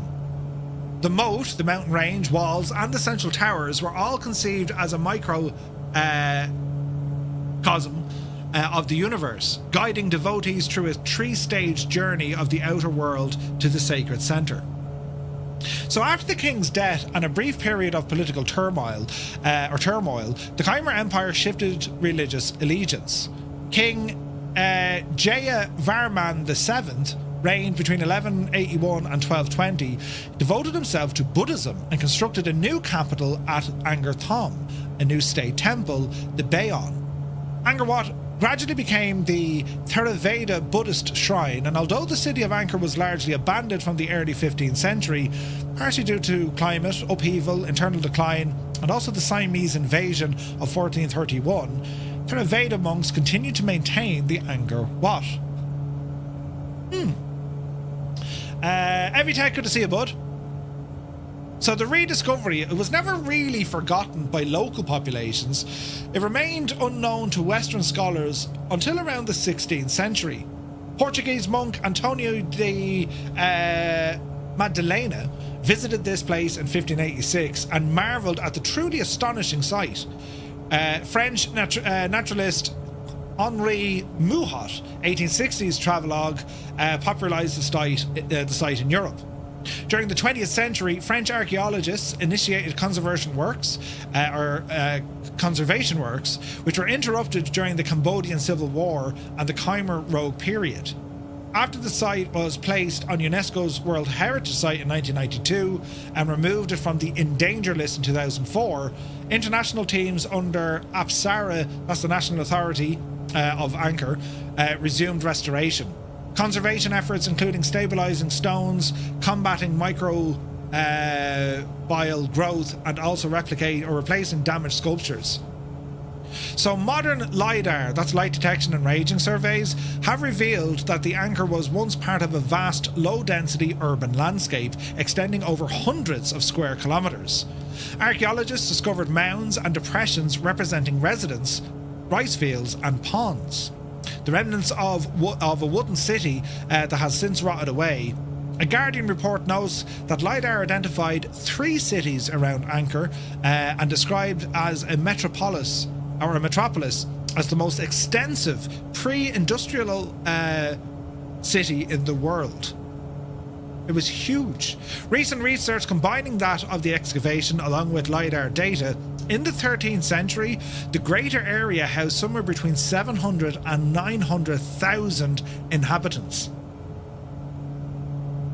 That's absolutely nuts.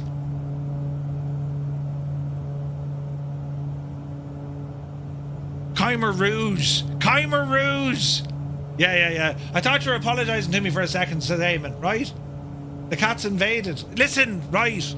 Anyway, later history. Several factors contributed to its decline.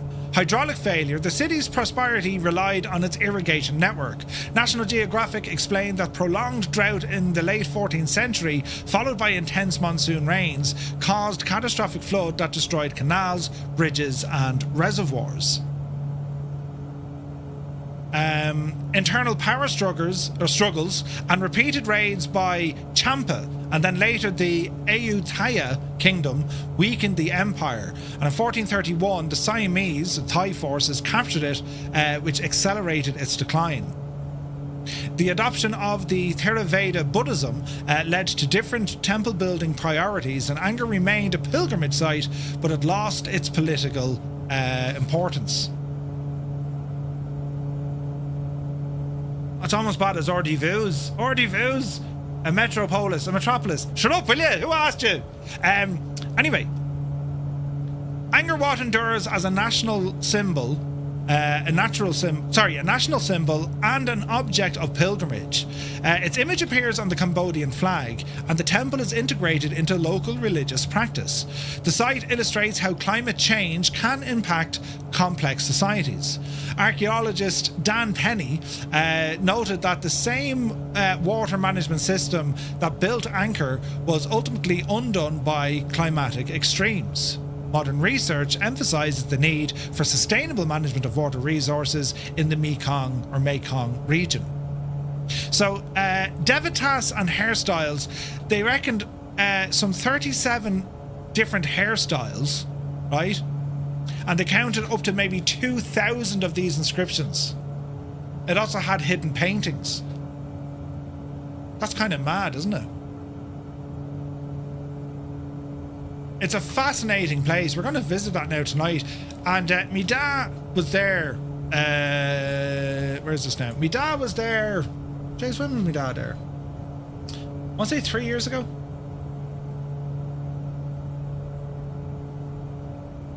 So my dad was there about 3 years ago, and these are his photos. Ooh.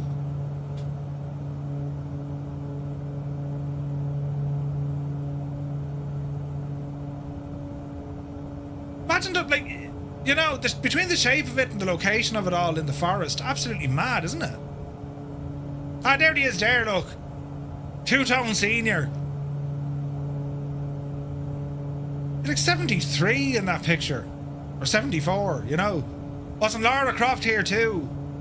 Was there a mission in Tomb Raider? Look at the steps, look. Look at the designs.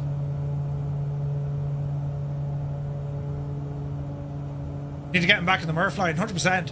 There's the ones there now, look, with their hairstyles, look.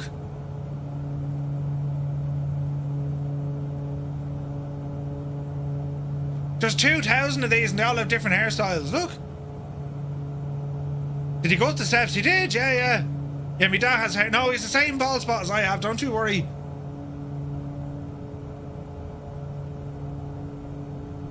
Like, it's 1,000 years old. You know.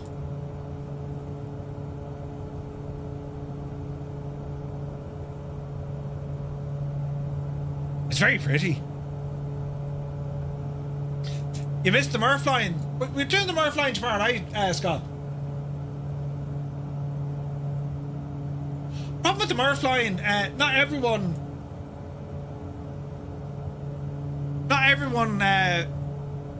you know, would agree to go on it. Do you know what I mean? But yeah, Evan is joining us. Sorry, Wednesday night. Evan is joining us on Wednesday night. You know, that's the G-rated ones. Right, we're about to approach the city here of Bangkok. Look at the state of the view. Look at this. Hard to find willing mugs, I mean volunteers. Yes, Muse fan, 100%. Brilliant. Let me see here now. Is it this one? Yeah, that'll work.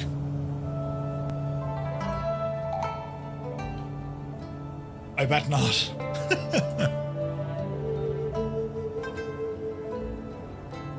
That won't really work. You're completely in the wrong country, Murph. That'll work. There we go. There we go. I'll come on. Great crack. I'm gullible enough. Come on, Keen. Jeez, imagine if you had Keen on the Murph line. I have to get you on the Murph line, Keen. Good man, Keen. Lads, look at the views, though. Look at the views. Gorgeous.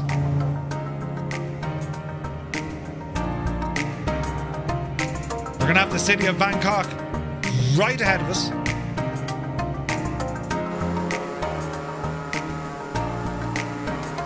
It's very beautiful. I mean, we've scenery on the ground and in the sky.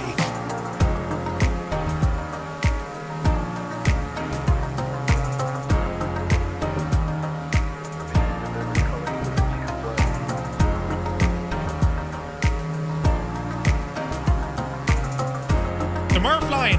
Have you not seen that, Mrs. GPHI? Hypnotise Murph live in the Murph line? Huh?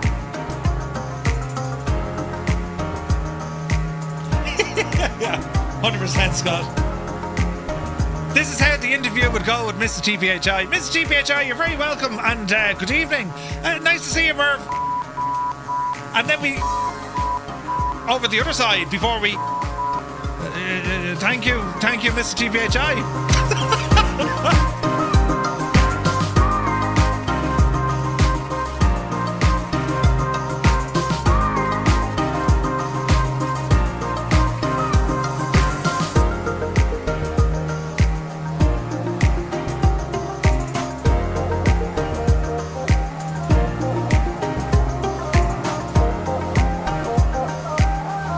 Tristan, good to see you, buddy. Sean, absolutely, buddy.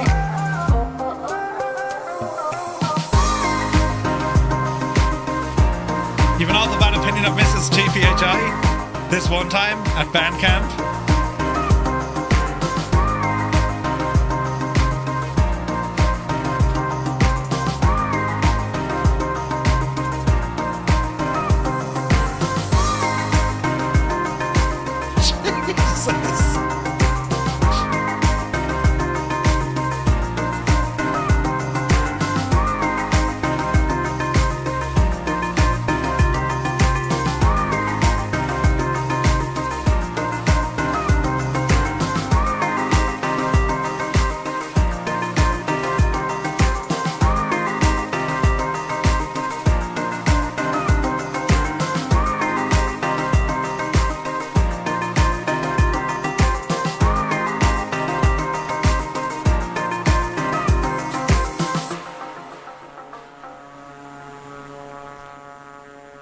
That's your sound file over on Brett Plays, is it?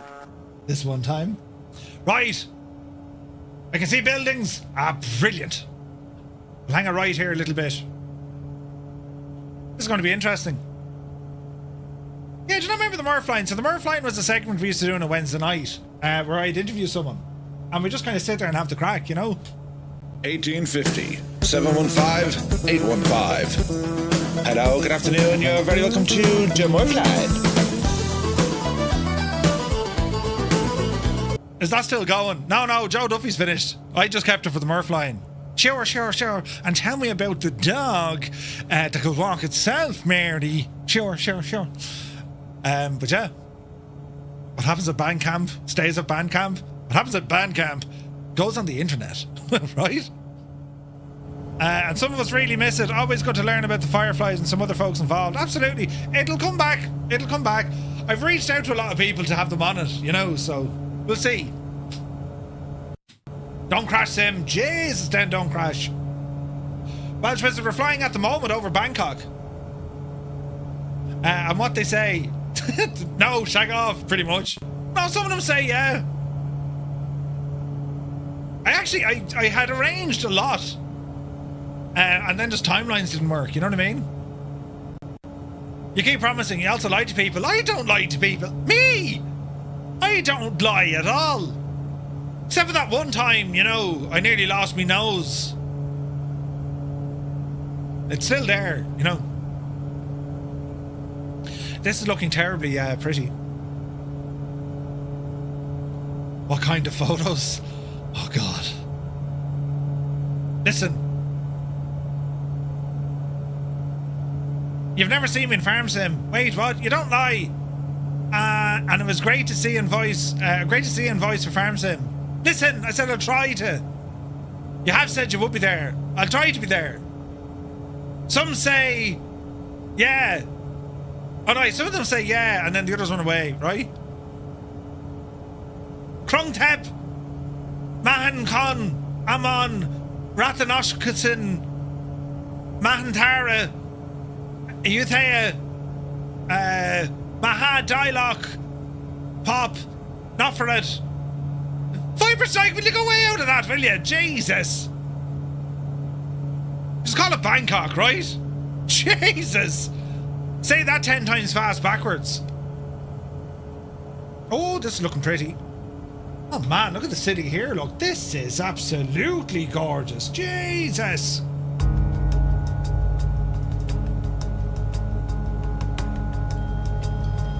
Lads, look at the state.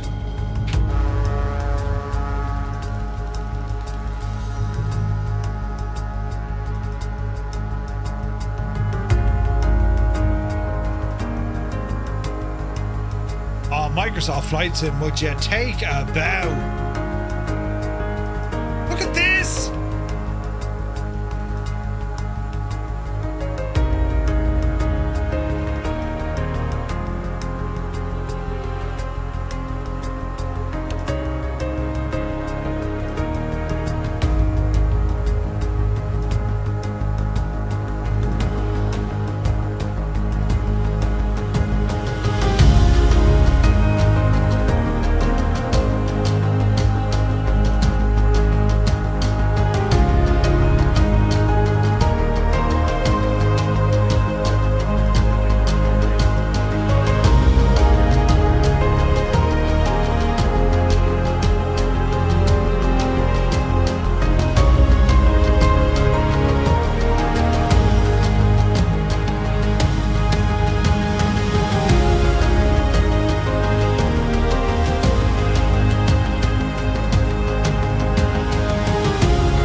From Sam Scene, and it's absolutely gorgeous.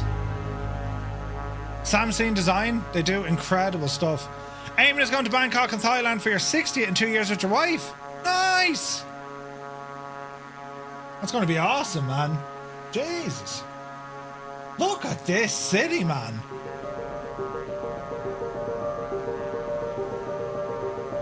It's gorgeous.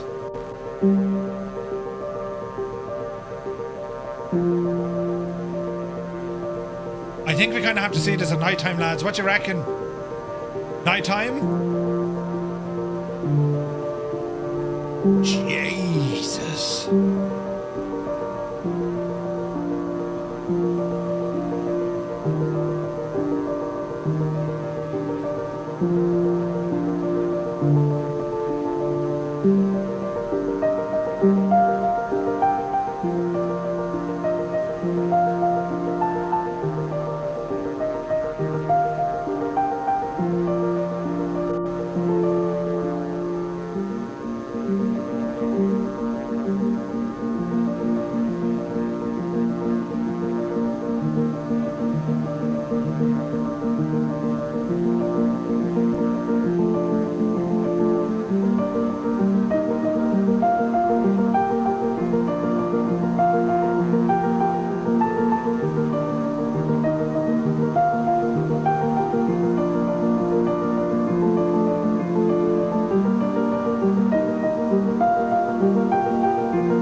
That is absolutely stunning, isn't it?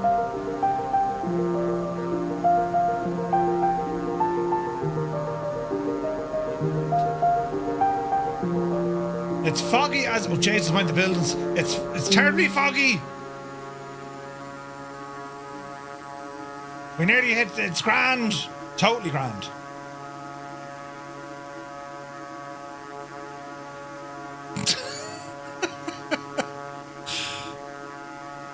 Wise man say, man who goes through airport turnstile backwards is going to Bangkok. Brilliant. Ah, look at this, lads. Isn't that absolutely epic? That's amazing. Absolutely gorgeous.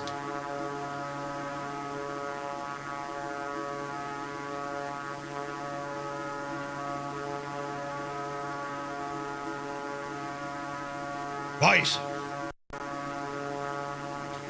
So the airport is up on our left. Captain Cocktail, good to see you. All right, let's prepare ourselves for a landing. Bangkok traffic, November 235, Romeo Mike. We are a Beech C90 overhead the city.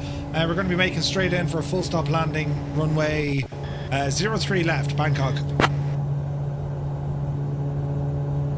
They've dog-sized lizards walking around? No way.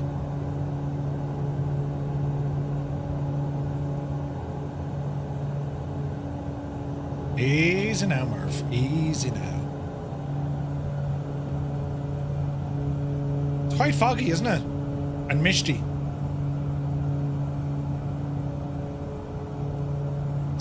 Right, so...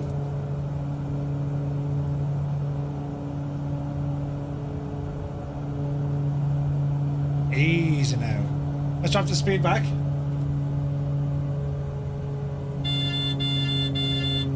Fly the route rivers all day? Absolutely. Wonder about the weather change if we like bring the time of day up a bit. There we go. Not much of improvement at all. Alright, drop the speed.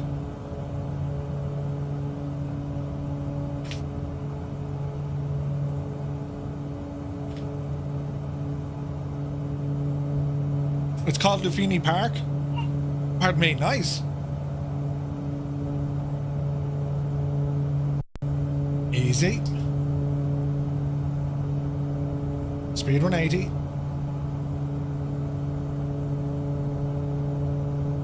Bangkok traffic, November 235, Romeo Mike. Inbound, full stop 03 left, 10 mile final, Bangkok.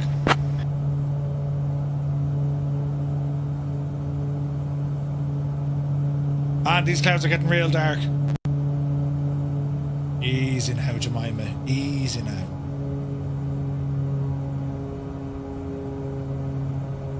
Continue in.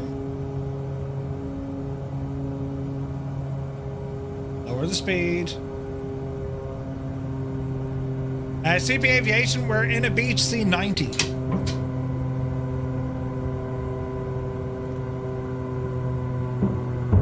Alright, ease our way in. 2,600 feet, we can probably drop this down a bit. Follow the road.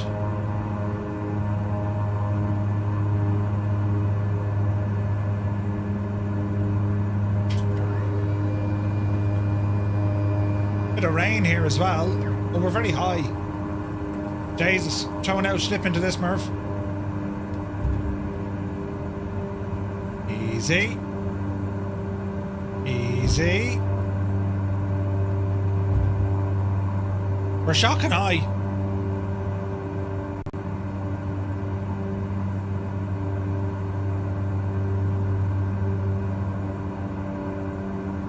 There we go.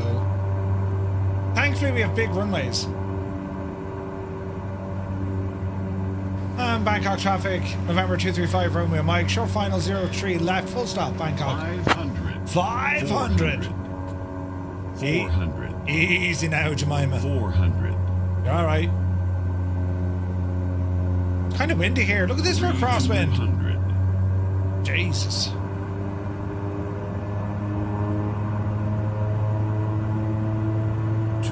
Flight set to 1500 when I was flying around the city. He's now. Jesus. 100. Is that Rex? Jesus. Easy now.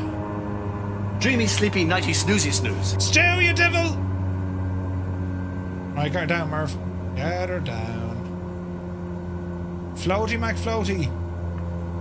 Club Flight 249, the 3 mile final, runway 03 left, stop landing, Bangkok traffic. Beta. Oh, no. Beta. There we go.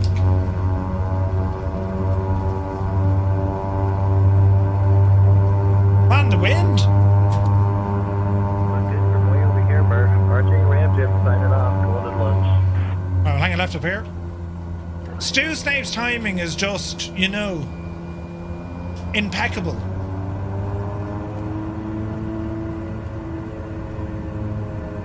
It's like a friggin' Olympic sport. Like, I can just picture him there now, togged out in the shorts and the singlet, sweatbands, and just ready to leap on that button, you know. Alright. Approaching runway 21 right. November 235, runway Mike, clear of the active 03 left. Taxiing. Man, the wind is savage here. Almost ninja-like. Yeah. I can picture him giggling, right?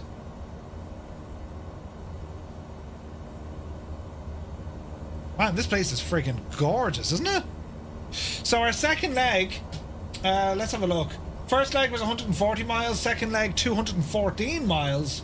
We have a bit of a trek to do for the second leg, so our speed will... Flight 808, short final runway 3 left, Bangkok traffic. We'll keep the speed up on the second leg. For sure. I can't wait to see the... 249, short final 03 left, full stop landing, Bangkok traffic. Well done, lads. Loving the voice procedure. I thought they fixed the model matching. No. No, they haven't. Go way out of that, will you? Or catch myself asleep and snoring on final for... Oh, Jesus.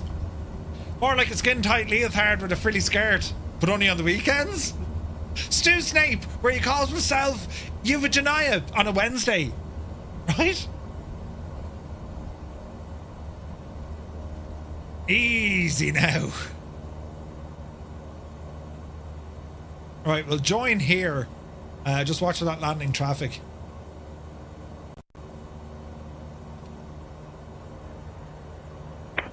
Easy now.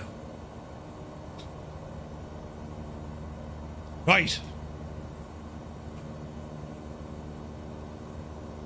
Beautiful. That's saying intense and traffic coming in, look. 2 of them. That's Kazaki, I'd say, in the Mitsubishi, is it? There's another say intentions coming in. How you know it's say intentions? There's no nameplates.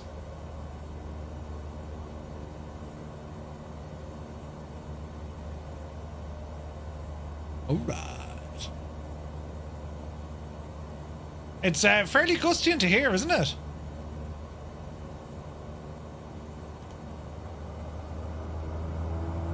Right. Bangkok traffic, Firefly, or November 235 runway Mike, lining up on runway 03 left, Bangkok. Approaching runway 3 left. Man, Rex. You've been doing well to get her off there, say. Approaching runway 3 left. Thanks very much, Jemima. Alright.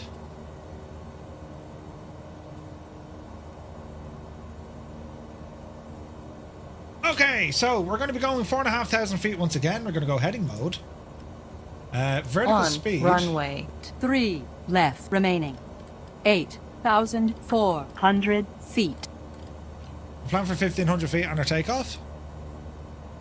Alright, lads. Flight 808, vacate to 03 left. We're just going to back taxi. We're just going to taxi back to 3 left again. Sweet. And Bangkok traffic. November 235 runway Mike, taking off runway 3 left, Bangkok. Yup, you divil you. There goes Mr. TPHI. Alright, take a power set, airspeed alive, watch the crosswind. Easy now, Jemima. Coming up on 80 knots.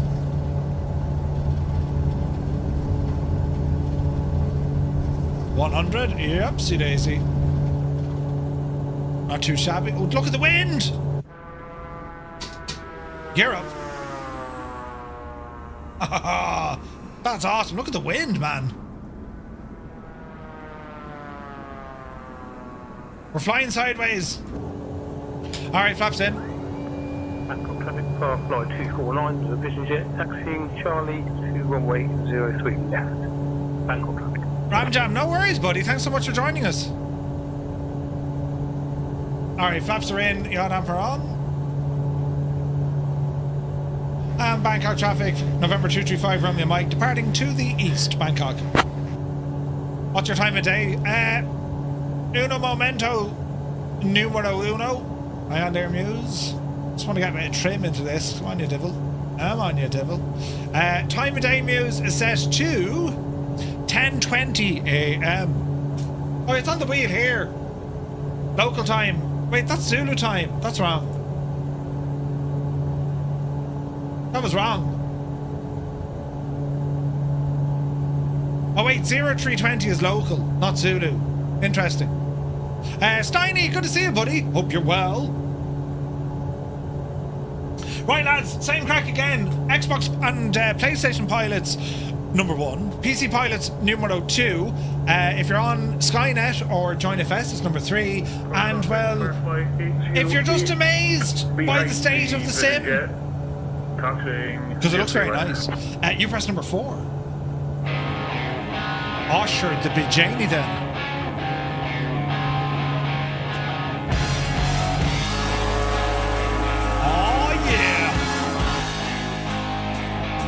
Look at that!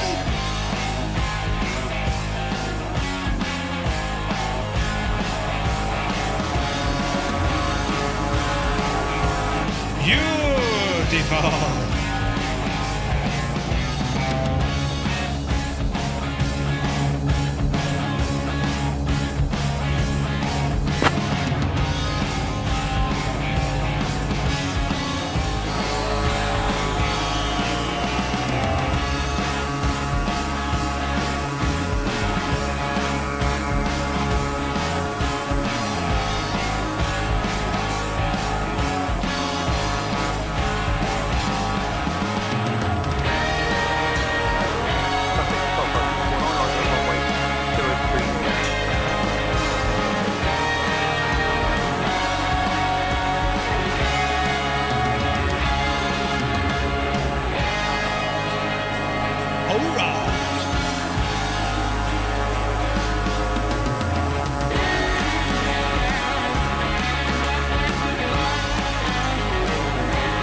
Loving the weather, man.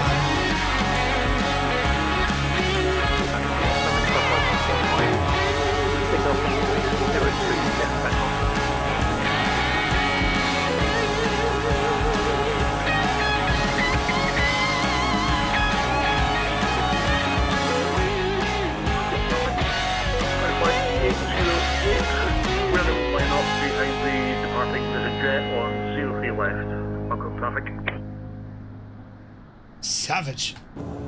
Right, we're manoeuvring well, friends. Alright, speed is looking kind of good. We're on heading mode, so we're heading the right way. Let me see here now. 21 on PC, 1 on console, 3 using Skynet, 185 passengers plus a Murph. Excellent. Goldfish Bowl Simulator.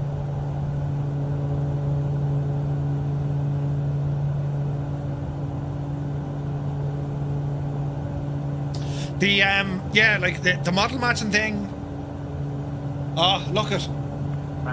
We need something to complain about. The runway exiting to the east of Angkor traffic. Do you know, like they can't get it all right. I have to say, I'm really enjoying this plane. It's flying really well. If they could just fix the sounds in this, it should be transformed. I mean, it is a nice airplane. The modelling of it is gorgeous. It flies. It's nice to hand fly. I like that it has different avionics, so it's, you know, it's not just a different skin, right? Perfect. Firefly 808 departing 03 left, east departure, Bangkok traffic. I'm loving that. Heisenberg, Murph, your videos on stutters really made a difference for me in multiplayer. Oh, no, well, hopefully, as in good, I hope, right? But great to hear the videos help, man. Get Boris or Echo 19 to update the sounds. But they don't do it for the C90, Eamon, that's the problem. You know. They did help, brilliant. That's the whole point of the videos I do, like, hopefully they help, you know? Ken As, thank you for the follow. Mike says, model matching doesn't bother me, it's the CTD and then fix the dynamics. For a lot of, you see, that's, you know, that's where it gets kind of nuts. You know.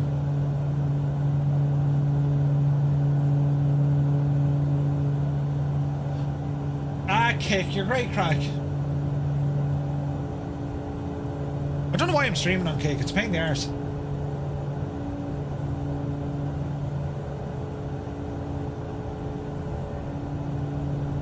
Interesting. I would have given that video 2 likes if I could. Cheers, buddy. No, look, I mean, look, at the point is, if these videos can help, that's why I make them, you know. On our live streams, we cover, you know, we cover a lot of ground on a live stream.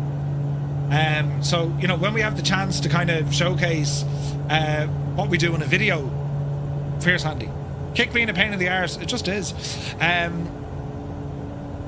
That makes sense across multiple levels. Right, how are we looking here on our map? So here's everyone. I'm a little bit ahead of you, but I'm sure you'll catch up.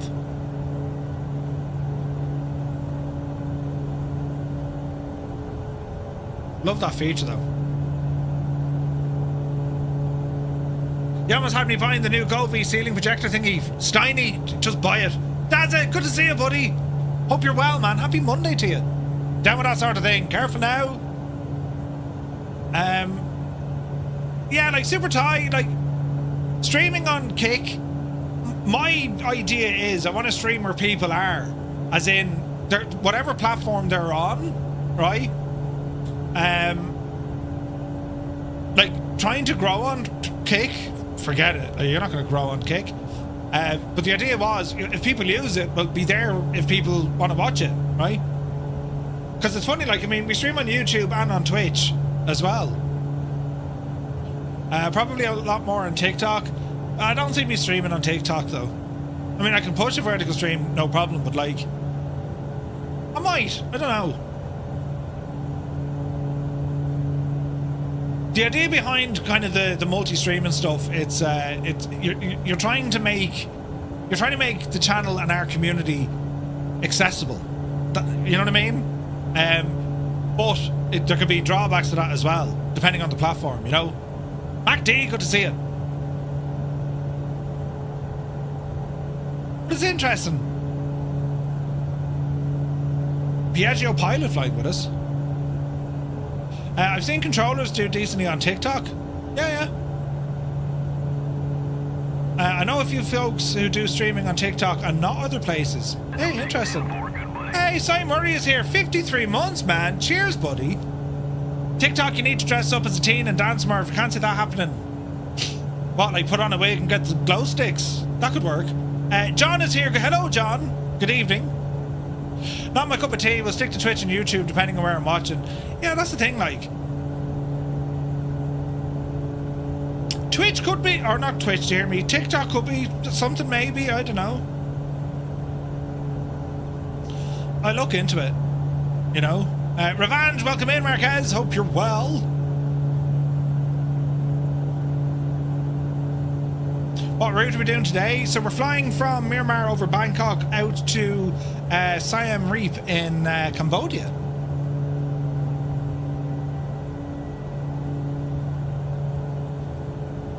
You'd be surprised what's ran by the Chinese Super Thai. Do you know what I mean? But like, look, politics can shag off, but like the point I'm making is it's you know, whatever is your favorite platform, that's kind of, you know, I want to be there rather than forcing people to go to a platform maybe they don't want to be on. That makes sense? Do you follow me, Muse? Just did a flight in your Xbox Series from San Fran to San Diego. Ooh, nice. So this is the Beech C90 GTX. Very pretty.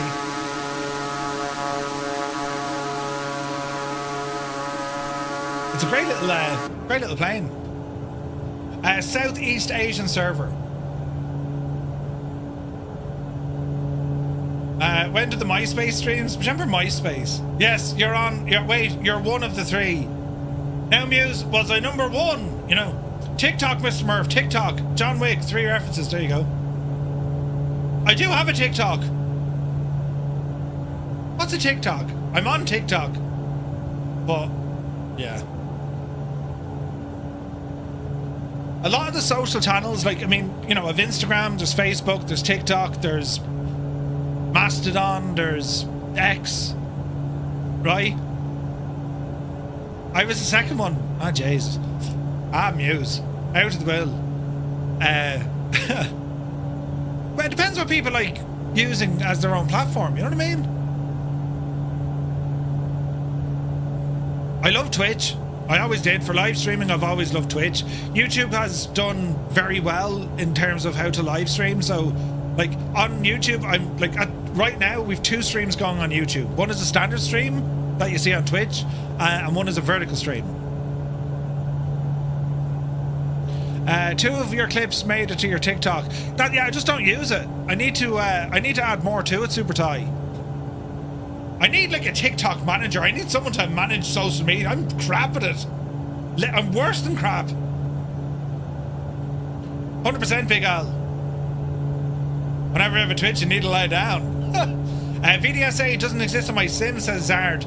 Okay, so Nighthawk had the same issue. Can't speak as a streamer, but as a viewer, Twitch is a million times better than YouTube. Ooh. Aviator 1, good to see you. Also, I did a flight from Mauritius to the Seychelles. John, that's awesome, buddy. 3 flights so far. You having fun? That's cool, man. Should the Irish invented TikTok? We did. Sure, we invented the internet, Keen. We invented electricity, sure. You know, on Fridays. What airport is it near? There's a VOR right by the airport. Romeo Echo Papa. It's the Siem Reap VOR.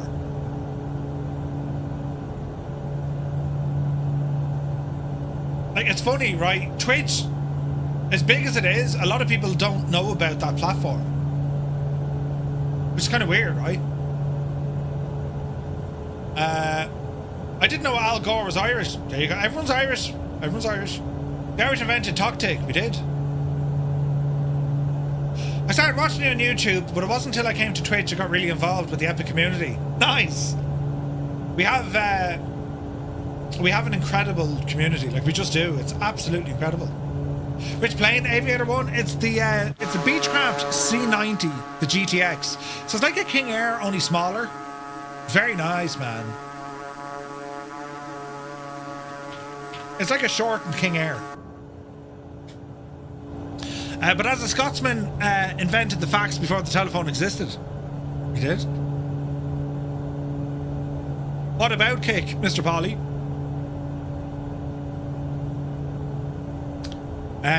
Like, it's gas, right? When you think about it, our whole community, right?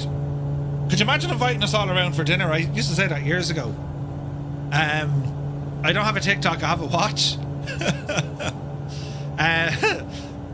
Like, we're most active on Twitch, YouTube, Discord, right? They're the most active places. Plus, we have the website is there, twotonemurphy.com. Then there's the social media, so Instagram, X, which is Twitter. There is TikTok, but I need to spend time on kind of, you know, effort. What else do we use? Well, there's Kick, I suppose. Facebook is there as well. It's mad, right? How we're able to push numerous platforms through OBS. You couldn't do that years ago. No, well, I mean, you could use Restream or whatnot, but yeah. And again, I can only do this based on faster internet. I mean, that was the biggest headache I had. You know. Go on tank top on TikTok. Right? Shots fired! Did the Irish event losing? I thought that Liverpool did. Ooh! John says, so I'm buying a PC to play 2020 and 2024 on it. For now, I'm on your... Are you only using console? Yeah, console is great. Yeah, Kick for a streaming platform, like, again, Kick is, like, very similar to Twitch. They basically did a copy-paste of Twitch, right? But the idea being is, I don't see, like, a strategy to grow or open the door to bring more people into our community. Kick probably isn't the best to do that yet. If it grows, who knows? And like, you just kind of chisel away with it, you know? You now have fibre available in your areas. Hopefully soon you'll have 5 gig. Have you gotten fibre yet, Muse? No? McManser, yeah, probably. Well, I want to be like the exception to the rule. You know, you don't need to be falling into that category of Egypts to do well, you know? He's still using smoke signals? You have a huge flock of migrating cows over you. Super Thai. Huh? Oh, Jesus. There you go. It's yeah, it's interesting, like all the different platforms we have now, but like you still have the main ones, you know? A murder of cows, yeah. Not yet, it only became available the other day. Ah, right, okay. Jesus Muse, so you're gonna have fast internet soon. That's going to be a game changer. You'll never leave the house, ever, you know?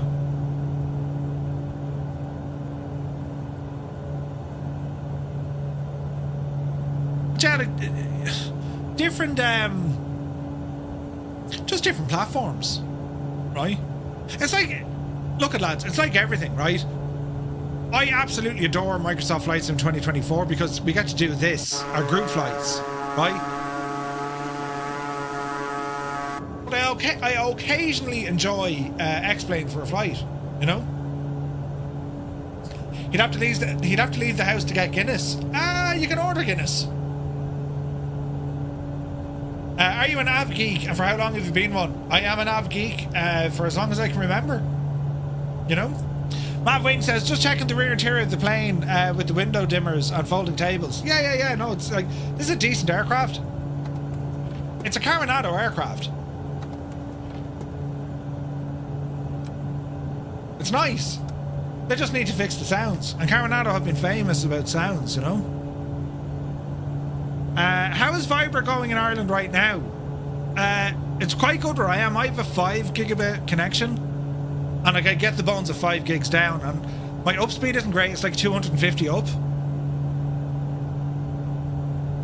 You're topping out at 191 knots. Oh dear. It won't make a huge difference though, the Impossible Phase. We might get 10 minutes ahead of you. We might. And the weather's doing much better now as we head across here, isn't it? A lot of farmland. It's very beautiful. I'd say infamous would be the right word for the Coronado sound, yes. Is 1 gig okay for 2024? Jerry? Yeah, man. A gig is fine. Murphy's or Guinness? Guinness. Murphy's is nice, though. I do like a pint of Murphy's. It's a bit sweeter. St. Patrick's Day here soon. Can hardly wait for green beer and a good healthy Irish stew. Oh, jeez. Green beer? What did they do? Just put, like, food colouring into it? In Providence was getting Guinness AT Murphy's, right? Providence was some crack. I just watched Murphy's. Haven't drank it yet. Yeah, you should try one. Where's Murphy's Brewed? Cork.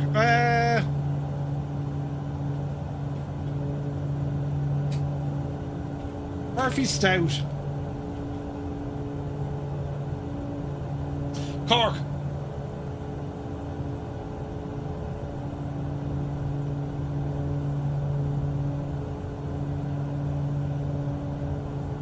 Popular export markets for Murphy's is Norway and Italy. New York, the importer in the United States beverages. They use a premium imported craft beer sales and marketing company located in Connecticut. So there's probably Murphy's in America. Might be called Murphy's. It's nice though.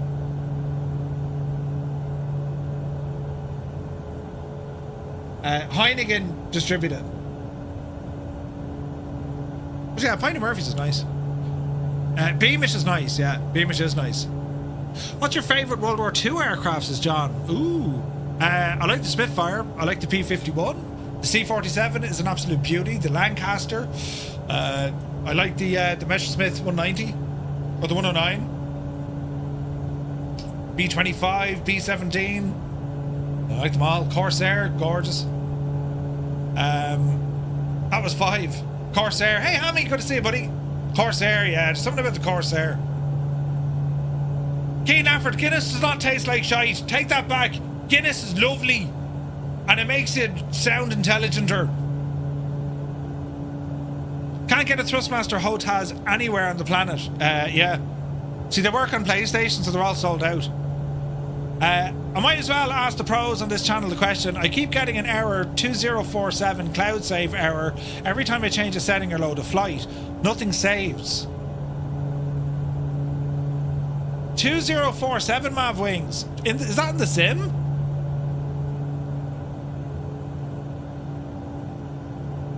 The Impossible Face says, as far as Irish beer goes, I'm more of a Smithwick's Harp man. Smithwick's is nice. Harp I haven't had in years. Pint of Harp is nice. It makes you drunker and fatter. Listen, Super Thai, shag off. Flying direct to Angkor Wat. Where are you going to? Following you on Little Navmac. We're direct to there. Direct to there. I've been watching on Twitch. It crashed twice, says Jay Sword. No way. Might depend on what server it's using or where it's connected. Man, this is great, isn't it? It's amazing, like, the terrain just changes. Like, there is high ground way off there on the right hand side. But this is quite nice. Tuborg is the best beer. Is it? In the sim, apparently used to be an hour 1047. Right, so hang on. Let's figure this one out for you. Hour 2047.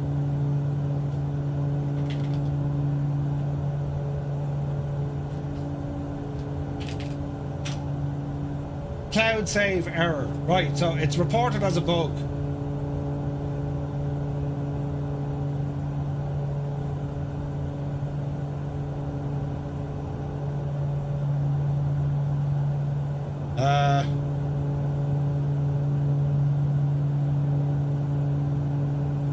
Let's see. Does anyone fix it?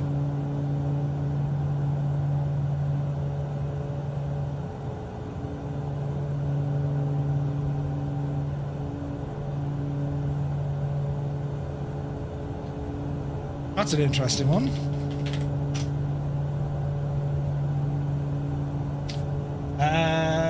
Let's see here now. Error 2407. Let us see. Have to change the setting each time I open the sim as nothing saves. Now, is it all your settings or just one setting? Your favourite World War II aircraft, B-25 Mitchell, an F4 Corsair and a Wildcat. Nice. Steiny, yeah, 100% buddy. Alfred says, my great-grandfather flew B-29s in the war. Wow. That's awesome.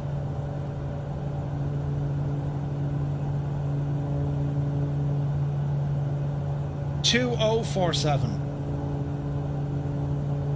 2047. I have to change the setting each time. Yeah, it's weird. Okay, so currently known as a cloud save sync error. Common workarounds. Oh, Jesus. Try a local save. Log out and log back in for Xbox.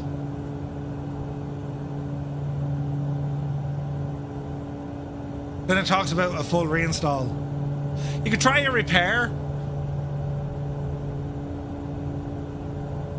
Okay, so it's not letting you access the cloud server, which is weird, but yet you're getting scenery. Mav, you may just log it, man. I haven't come across it. I mean, if I had issues like that, I would start with, right, do a repair of the sim through the Windows app, empty the community folder. If that still didn't work, just go into where your community folder is located, right? Go into the local cache area, and, you know, take some of your settings out. Like your system settings, as in control profiles, move them out, delete everything that's in there, let the sim rewrite it, and then you can throw them back in again. I haven't come across it though, man. That sounds like it's a real nasty one.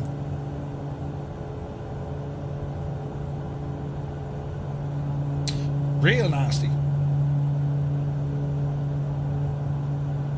Okay, we are 110? About 110 miles out, right?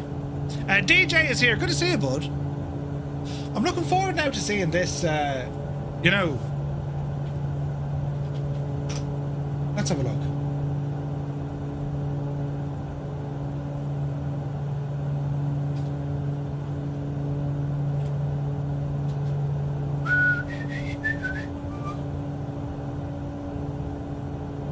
I'd love to, what did it look like back in the day?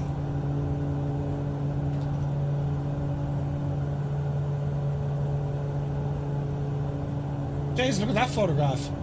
Wow. Oh man, look at that. Faulty Towers nationwide tour Sunderland Empire Theatre was excellent. Oh nice. It included the classic German scene. Jeez. Tried the repair, might have to reinstall. No worries, man. Best of luck with it.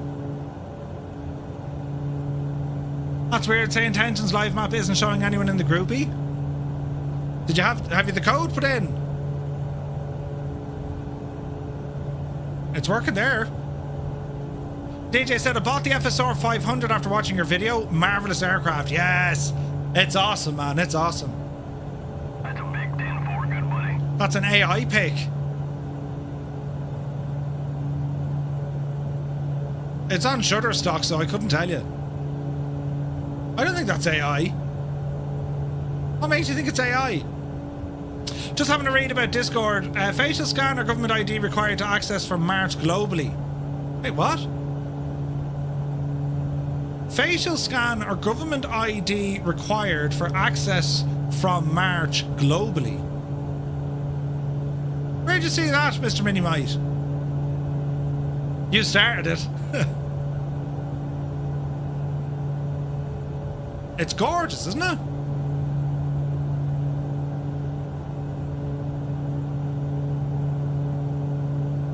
Bicyclists. Can I just call them cyclists? Oh man, look at that. Jesus, look at that. That's savage, isn't it? It's been rolled out in the UK and Oz for adult content. Okay, so that means you've not been able to view the meme channel for ages. Wait, is that going to put restrictions on our Discord?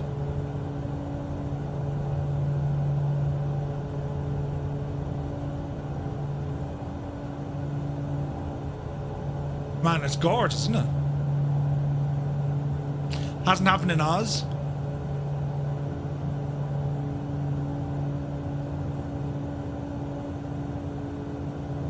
It'll only be the meme channel.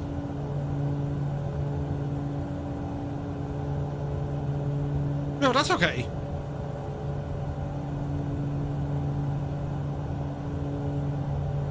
Who else did that recently? Because I know, like, you know, you have to verify your age nearly everywhere now. You did it in July, says Stu. What concerns me about this is Discord had an ID data breach a while back. It doesn't fill me with confidence if it's globally out.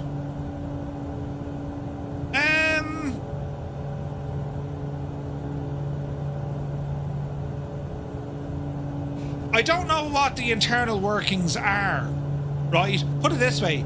If they use your image to verify your age with a government ID, and then they activate your account based on that, do they retain the proof? As in, do they keep a copy of that picture? And if so, is that data reachable for a hack? Then you have a problem.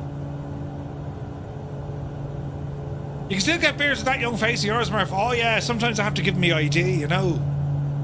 Sorry, over 18s only. Ah yes, that's right, yeah. Epic Fool is here.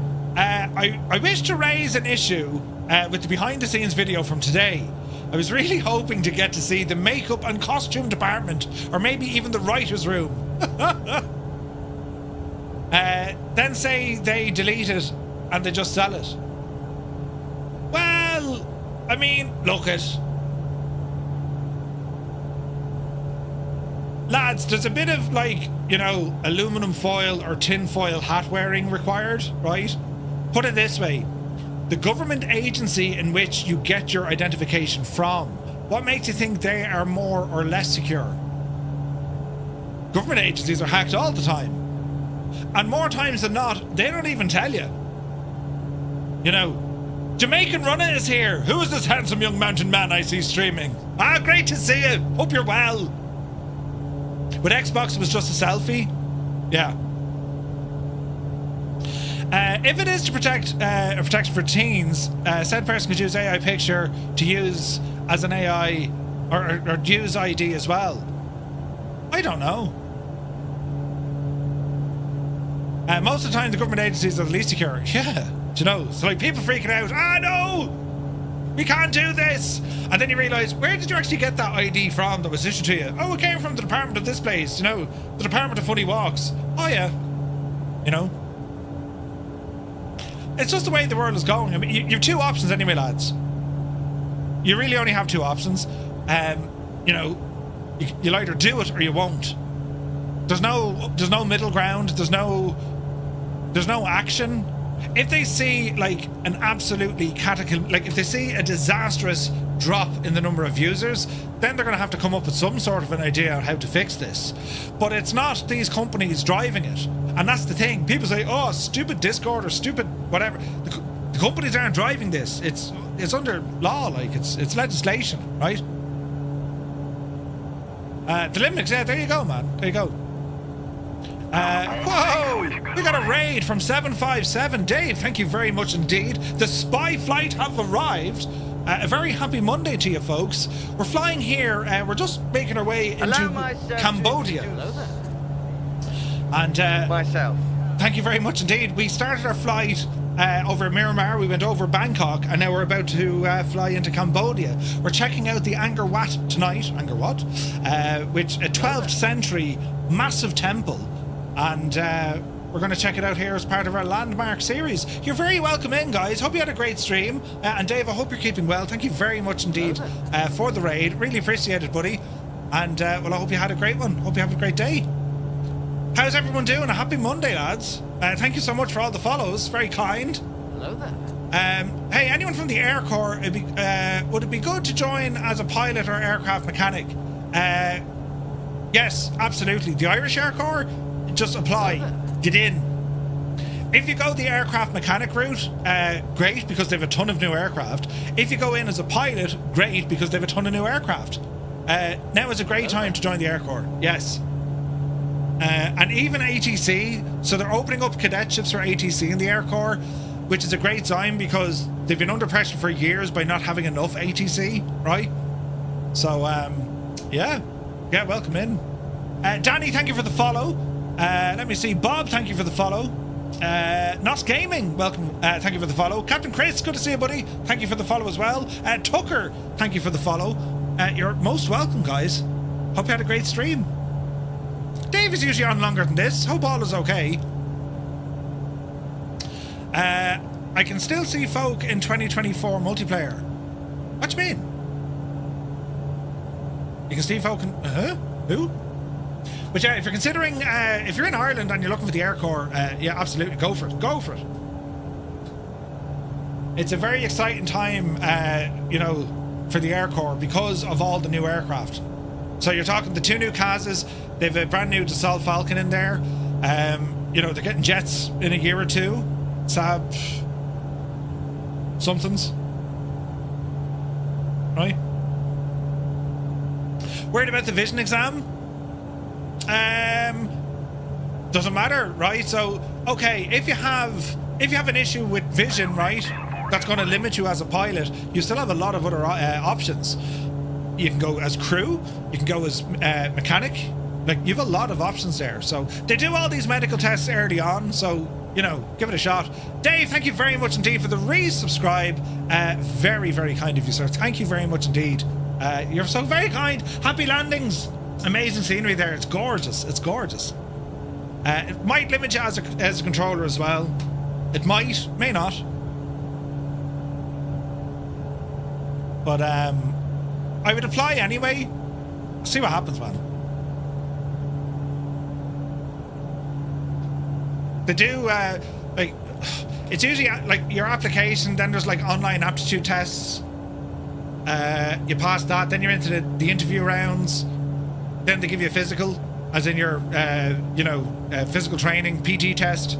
It's like a mile and a half in 11 minutes and 20 sit-ups, 20 push-ups. It could be different now.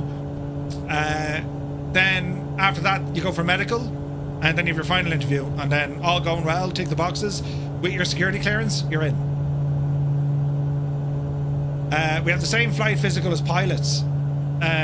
In the US, really? No, they don't here, Scott. They don't here.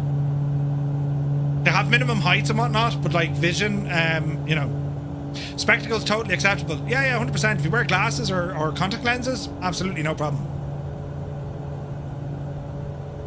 Like, it makes it more difficult. You know, when they're recruiting someone, they'll say, right, okay, these two people are very equal on paper. What do we know about them? But this guy has, less eyesight than this guy. If the numbers are tight, that's where it becomes a challenge, right? That's just life. But I'd still apply for it, man. Any of the lads who I know in the Air Corps, like, it's the last couple of years were tough, but they've turned that, they're turning it now. You know what I mean? And the pay is quite good. Pilots are on. You get more in CV Street, of course you will, but like, you're relatively secure in the Air Corps. And Ireland being neutral, like, it's relatively safe. And they don't even do as much SAR work anymore, so I'd highly recommend it. I gotta, like, okay, altitude-wise, 4,500 feet, right? I mean, we're kind of just flying over nothingness, but the nothingness is it's kind of nice, isn't it? It's just a nice kind of chilled out flight.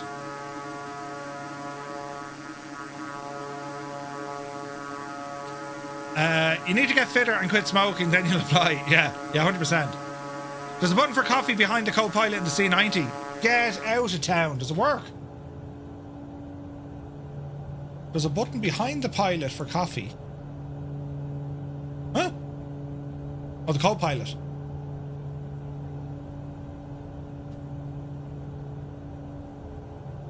Hello there.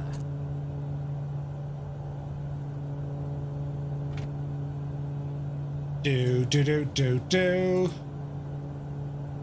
But it's not clickable.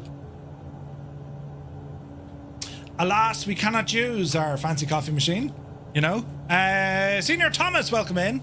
Thank you for the follow. Your plan it sounds like an angry bee. Yeah, the sounds aren't great in it. Angry bee. You should know. What sort of security clearance do you need? It's kind of basic, like it's clean record and, no major problems, right? Don't really mind the big fighter jets, but doing humanitarian flights with the big boys sounds fun. Yeah. But also, I mean, look at you, the law enforcement side of it as well, right? If you want to go the tactical route, you've law enforcement there. The Garda Air Support Unit, they're flying rotary wing EC-135 or 145 now, I think. And they also got Twin Otter or two. Well, they've won. I think they're getting a second Twin Otter. As for the Air Corps, they're getting a new fleet of rotary wing. That's the EC-145. And then they're getting the Saab. What Saabs are the Air Corps getting? Epic Fool will know this one. But the CAS is, jeez, it's effectively an Airbus, right? Well, it is an Airbus. CAS are owned by Airbus. So if you're to say a CASA CN295, right? I am absolutely mesmerized by this airplane. I think it is one of the most beautiful airplanes. Look at that, look. Isn't this stunning? Isn't that beautiful, lads, isn't it? Look at that. Gripping. Thanks, lads. That's the one. Isn't that gorgeous, isn't it? They have 2 of these. It's just gorgeous. And the view outside the windows, they're like... I'd love to see a Casa in the sim. Man alive, I'd love to see a Casa in the sim. Right? So if you were to look at a Casa CN295 flight deck... I suppose they're called a cockpit, but we'll call it a flight deck. You'll see... here we go. I mean, these things... When you look at it, you'll say, it looks just like this. Or that. That's not a great picture. Hang on. FSX? What? Like, so I think it's Collins, or maybe it's Garmin. I can't remember. They're just a cool looking plane, aren't they? Military ATR, that's exactly what it is. That is exactly what it is. If you were to look at the overhead, they're identical. It's a military spec ATR, a little bit bigger. And then, of course, the Spanish went off and did mad stuff. You know, AWACS and all this. It's a very elegant aircraft. It's a stunning airplane. It really, really is. And as I say, the Aircore are rocking 2 of these, and they're just gorgeous. They are a beautiful airplane. They replaced the 295s or the 235s. They were the old ones, right? That was the first Casa that they got, and it's all for maritime patrol or patrol. That's what they do. But the CN295s, they're a good bit bigger. They're just gorgeous. They are stunning. We need one in the sim. You replace the DHC-5 with this? No way. It's smaller than the ATR. I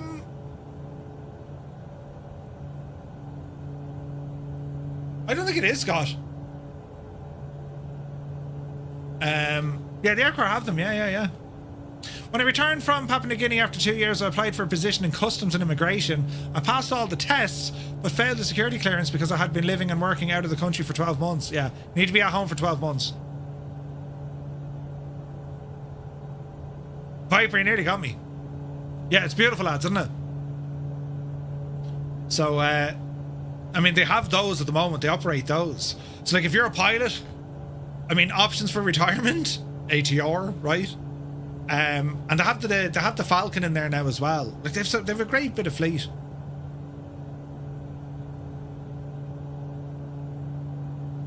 They have PC9s. There's talks of going for the PC 21s, is it?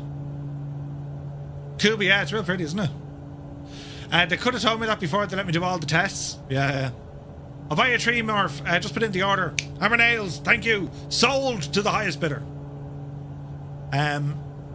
They used to have a Beech 200 as well. So they don't... Okay, the Casas, like, they have PC12s. That's the mainstay. Like, they kind of closed off the old Cessnas that they had. Slightly longer than the ATR. Ah, okay, Command Muse.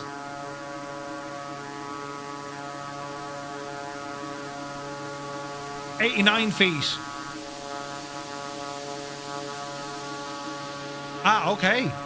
Like the Air Force, I got lost over Southeast Asia and ended up over Cambodia. There you go. I have Portuguese nationality. We've been living in Ireland for 9 months. Do you think I can join the Air Corps? You want to be here for like 12 months, but apply anyway. You're an EU citizen, right? So you shouldn't have a problem, right?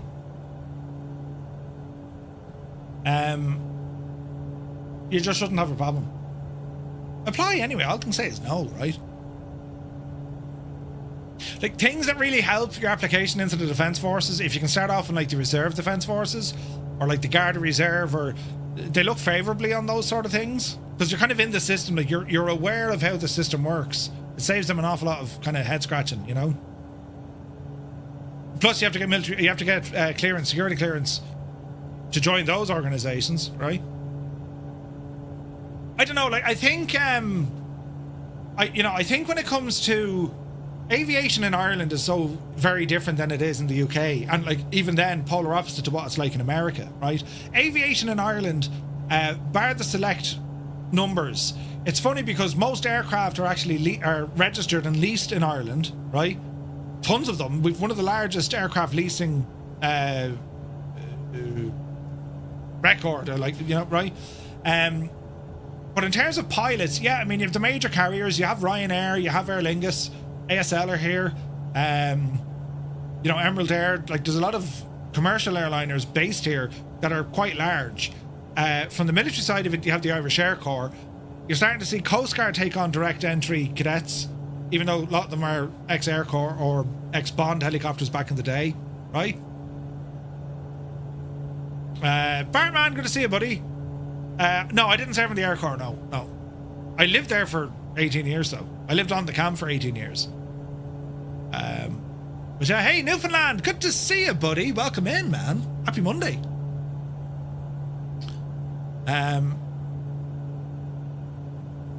But yeah, no, I wasn't. I was artillery. I didn't go Air Corps route. I could have, but at the time, like, it's funny how the world is, right? At that time, like, buddies who were still in, they spent maybe 5 years, 6 years of, like, there was no promotions, there was nothing, because the arse fell out of the economy. You know what I mean? So, like, you were stuck. A lot of people left. Bond, quite familiar with them. Your dad and brother flew them out of the rigs. Bond helicopters, there you go. GA aircraft have UK registry or Irish. General Aviation can have both. Echo India is the Irish registration. And like, that's why there are so many aircraft around the world that would have an Echo India on it. You know? Like the black market, yeah, 100%, Scott. Since I was a child, you know. Or the green suit got discharged from medical, says Kozaki. Ooh. Artillery, yes. It's actually kind of funny. I trained in air defense.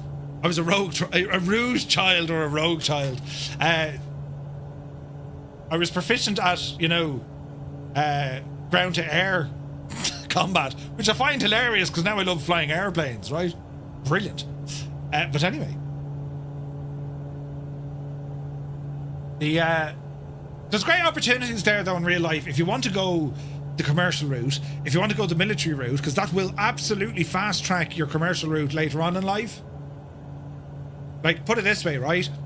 If you get a cadetship on a commercial air, like, which is like winning the lotto, right? To get a cadetship with a carrier, with an airline. If you go the military route, they'll pay you to do all your flight training. They'll pay it for every flight hour that you get. And they'll build you up to the highest possible ranking you can get in terms of aircraft check rides, navigation, nighttime, weapon, all of that. Even maintenance is thrown into a lot of these military courses now for pilots, right? It's no longer just a module. They actually go through aircraft maintenance. You know, you serve military for, 10, 15 years, then you go civilian. Great career, man. I know in Ireland a lot for years it hasn't happened as much, but for years the civilian companies would always approach the Air Corps pilots and crew to work for them. They used to buy them out of their commission, which was nuts. Like, to this day there are a ton of ex-Air Corps pilots. They're flying with Aer Lingus, or I don't think many with Ryanair. There's probably one or two. They fly helicopters out in Qatar. They fly, like, it's an amazing career if you wanted to go that road. From the kind of, you know, the hobbyist side, or if you wanted to buy your own airplane, buying an airplane isn't as expensive as you might think. I mean, you can buy an airplane for under 100 grand if you want. You can buy an airplane for under 50 grand if you want, right? The cost of purchase isn't astronomical. The reality is, it's the cost of running the airplane. Because you have to break your costs into 3 different sections. You have your airframe, servicing, hours, engine, all that. You have your hangarage, where you keep the aircraft parked up. And then you have the insurance. And then you have a 4th cost, which is hidden, which is you staying current. Keeping your pilot's license active, medical active, all this kind of stuff. So you could buy an airplane, but it's everything else associated to it that makes it cost prohibitive for most people, you know? I really want to do pilot training, but no way you can gather the 100,000. That's why you're considering the Air Corps. So there's also options for that as well. They don't necessarily expect you to have 100,000 in your ass pocket and apply for a job. Usually what happens when you go to flight schools, right? Atlantic Aviation or National Flight Center, when you approach these schools, they'll do a bit of an interview with you and they'll point you in the right direction as to where you can actually secure that funding, right? So you don't need to like have all your, obviously the more savings you have, the better, right? But they'll direct you towards a financer. If you get a cadetship, with a major airline, well, they pay you that. They cover that cost, right? You've summed up ownership well. I'm dealing with all these costs. Newfoundland, yeah. Aircraft costs, like, they're nuts. Like, do you think about it, right? If you have like a 50-hour inspection, 100-hour inspection, or God forbid, the 1,000-hour inspection, tens of thousands for the larger inspection, tens of thousands, over the life of the airplane. And like, it's funny, you break one thing. I'm a devil for pressing buttons and breaking things, but like in the real world, an avionics head like this, that could be 8 or 9 grand just for the screen, nothing else. The stuff then in behind it, well, that's probably another 8 or 9 grand. And then you probably find out there's an actuator that makes it all work. That's another 8 or 9 grand. So like, you're talking 30 to 40,000 euros for an avionics system. It's like, wait, what? It's crazy, Trying to get a pilot license to do the flights like that lad in Florida, Steve-O. Steve-O got his pilot license through the Coast Guard, I think. Your buddy picked up his plane for 150. When his overhaul is due, it's going to be around 40 if nothing goes wrong. Yeah. Like, that's why it's quite popular. Like, if you can look at clubs, right? And you can say, okay, this club owns this airplane. And you can now join the club and you pay monthly to be a part of the club, and part of your money goes towards the insurance and hangarage and maintenance. And then you have a cost of flying the airplane outside of just your fuel. It's like, $20 an hour to fly the airplane, even though you technically own it as part of a club, but that $20 is going towards the maintenance, wear and tear. And then you're paying for your fuel on top of that. Which, depending on what you're doing, where you're going, if you wanted to go to a flight school and ask for a 1-hour lesson, probably cost you $200. If you were going to do a 1-hour flight in a club that you're part of the club and you want to fly said airplane with no instructor, well, your cost per hour is probably $80, give or take, maybe 90. You often hear people say the $100 burger, right? Your grandfather willed me his V35, but I had to bring 3 other guys in to afford it. Yeah. Beautiful airplane, mech. Oh man, she's a V-tail, right? The insurance on them are nuts. Devos Buffet says, I do like watching the Flying Reporter when it comes to learning about aircraft maintenance. He's brilliant. The Flying Reporter, I watch a lot of his content. Steve-O One Knievo. Steve-O just does amazing flights. Aviation 101, Josh, his content is some of the best in terms of cinematics and all that jazz. Absolutely crazy. And then is it 1J or JC? Hang on, there's a new guy I'm watching and I'm loving his stuff. 1JC Pilot. He's mates with Steve-O. Had a mate who sold his house, moved to the USA, did his training and passed, came home, flew for EasyJet, and when he had a second medical, he'd an issue with his jaw. He'd noticed while flying, he told the doctor, and it was from an injury when he was in his younger days, and that was the end of his career. What? Papa Justified, good to see you.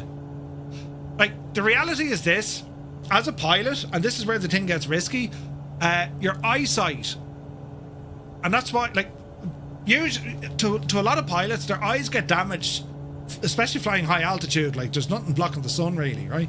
And they can fail their medical, which is just painful.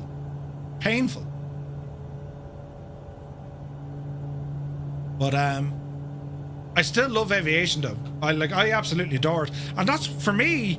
Like, when you consider the real world side of it. Oh, Flight Chops is brilliant, Newfoundland. I met him before at Expo. He's awesome.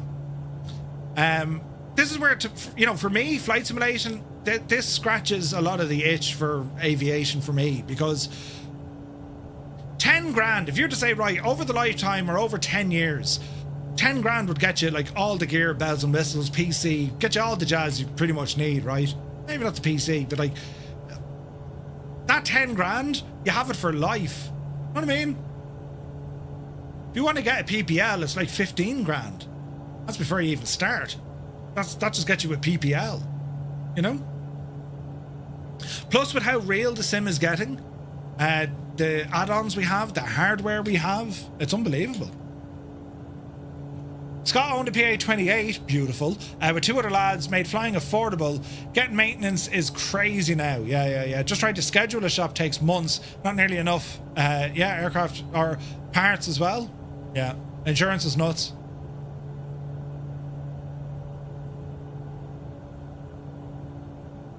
That's nuts.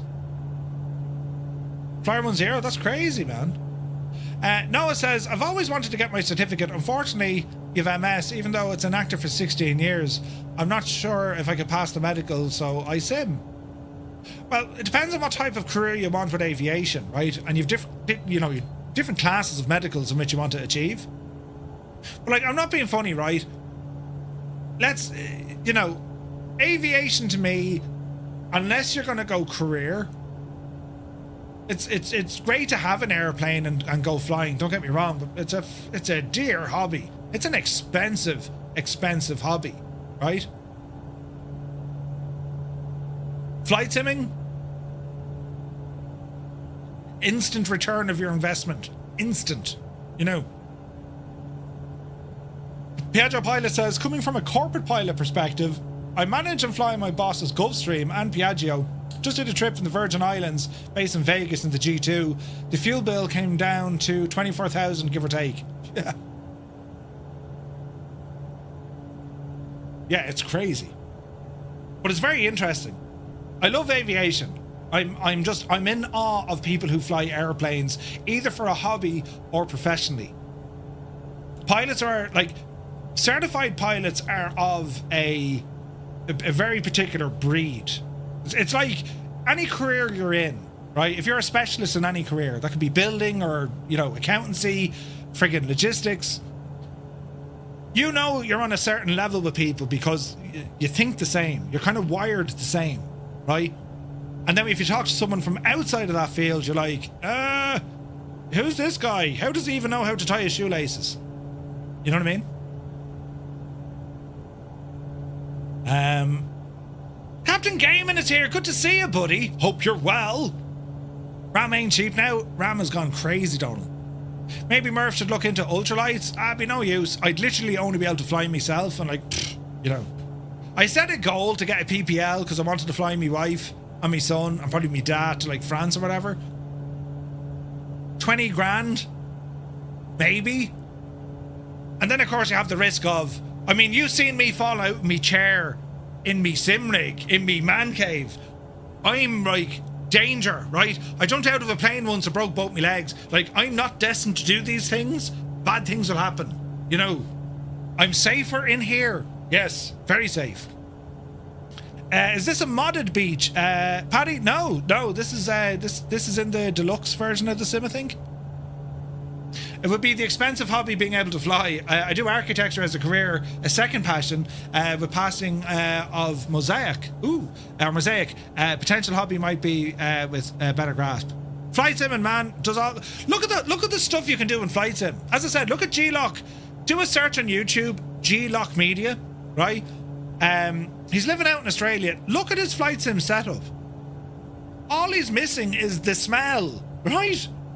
It's amazing. That's all you need. The way sims are gone now, it's all you need. That'll definitely scratch the itch of your flying passion. Yeah, setup is amazing, Malky. It's a really nice guy as well. Now, is that where we're going? It is, friends, it is. There it is, Angkor Wat. Yes, I've been looking forward to this. Autopilot off. Let us ramble in, friends, as we go and explore. Commercial or cargo, what's better to get into? Cargo is easier, but it's harder. It's easier to get into, it's harder to operate in. Cargo tends to fly at the worst possible times, the red eye. Just go all out with Scalarchy. I need to like reach out to Scalarchy and tell them how much of a great lad I am, and I think I'd be brilliant if they were to say, Murph, here's some stuff. You know, what do you reckon, lads? Would that work? Scalarchy, a great bunch of lads. Listen, I've this idea and I think you should be interested and help me, you know, make it a reality. What's that then, Murph? A full cockpit? Right? Did I see the trailer? No, I didn't, Captain Gaiman. I was streaming. I'll have a look later. Lieutenant Bob is here. Good to see you. You'd have to deal with rude passengers. Yeah. Like freight doesn't really have an opinion. You know what I mean? They'd have to come build you a shed. Yeah, but we'll figure all that out. You know what I mean? Right, lads, this is terribly important because we're about to overfly landmark number 2 as we check it out.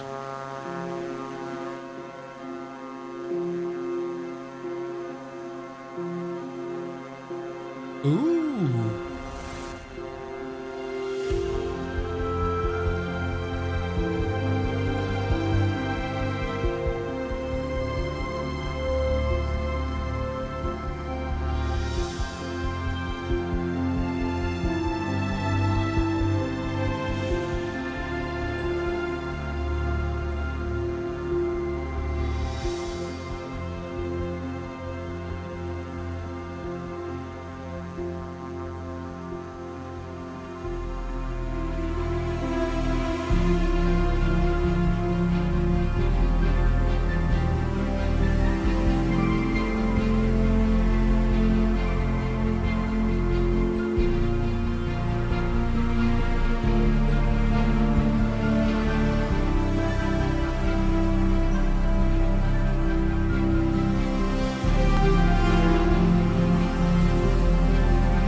Right. My sim crashed. Right during the thing.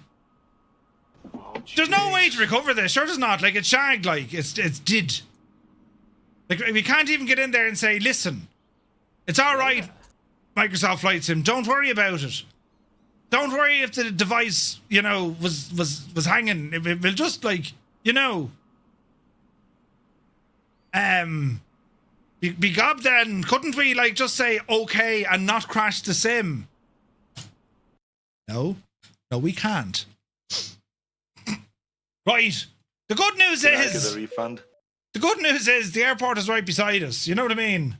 Oh no! What happened? Oh no! How terrible! That's just awful. How terrible! Oh no! Hello, darkness, my old friend. Right, we'll get into it again and see what happens, right? What a time for it to go wrong. At least we had a good POV. We did a lovely POV. Yes, it all looked terribly, terribly well. I blame it on Seb. I don't know who we can blame that one on. You know, that's brilliant though, isn't it? In the words of Keane Lafford, brilliant. Yeah, the impossible face. We did that for you because you were 45 miles behind us. Yeah.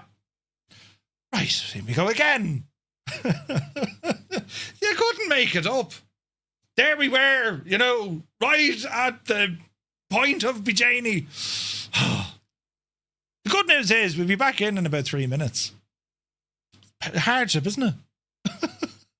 Why couldn't you just do the thing and it'd be grand? No, it said, no, Murph, you shall not They've done pass. studies, you know. 60% of the time, it works. Every time. For my next trick, I'll pull my hands out with my face. Whoop. Brilliant. At least we know what can happen, right?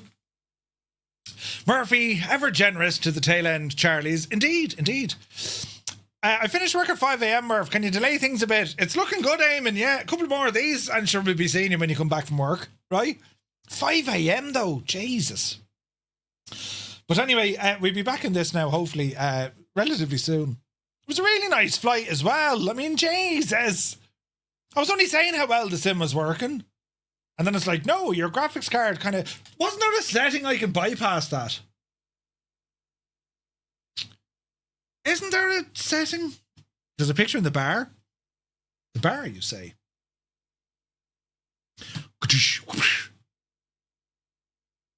Where's this now? There's a pic in the bar. Where's Stu?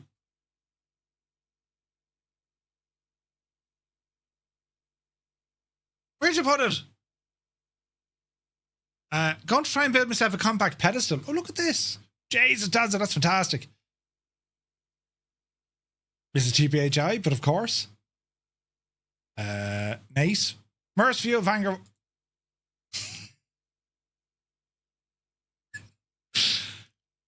That's my view of Angkor Wat. Is that what it's supposed to be?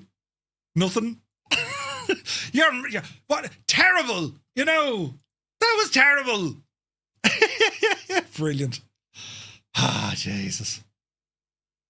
Yeah, anyway, come here. Wasn't there something we can do to, like, stop that from happening? That's a Windows game error. Where did this used to live? System.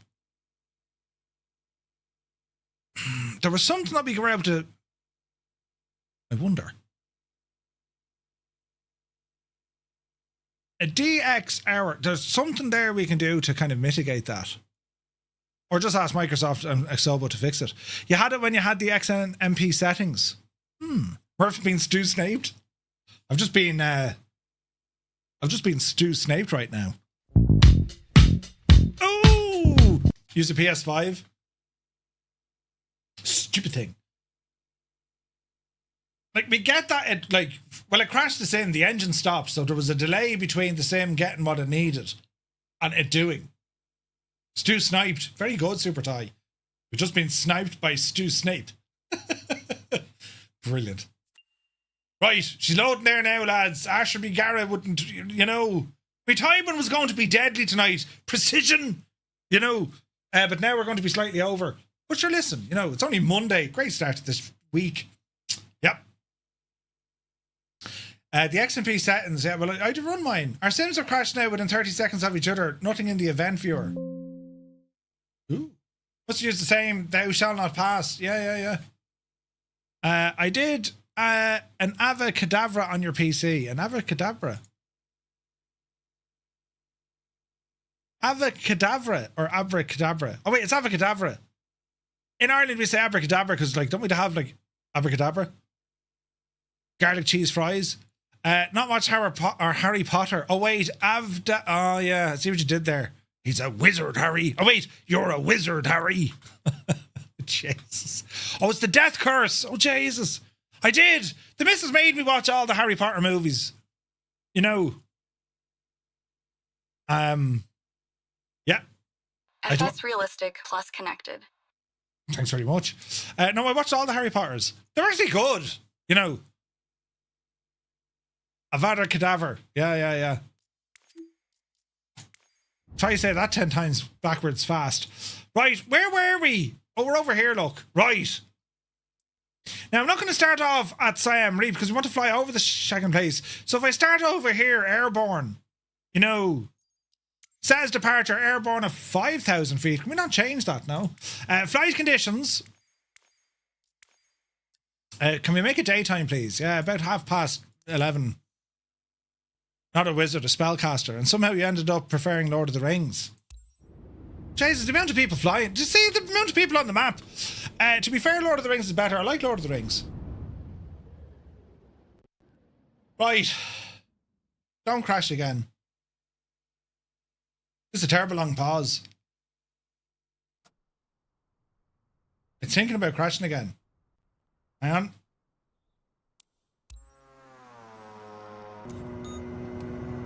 Whoa now. Easy now. Turn you up where you need to be. Now.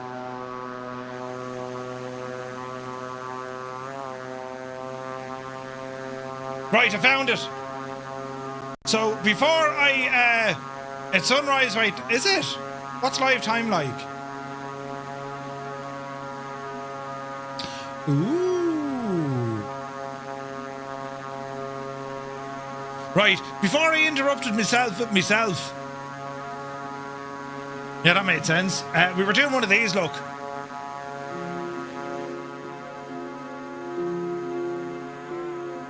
Right. We're going to edit out the last bit, lads. You don't need to worry about it. Right.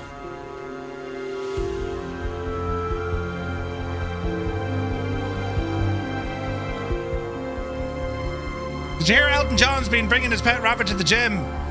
It's a little fit bunny. Damn it, Jim.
Now, hopefully we don't break it this time, you know, with a bit of luck and the Janie then, and sure, look, we see what happens, right?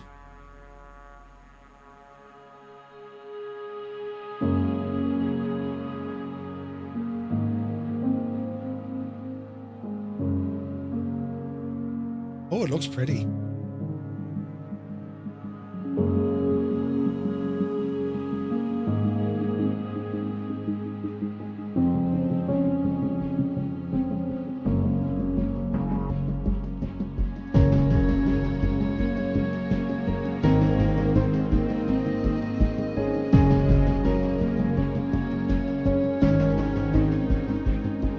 You need to have a pure mind and conscience, Mr. GPHI. They wouldn't let you access it.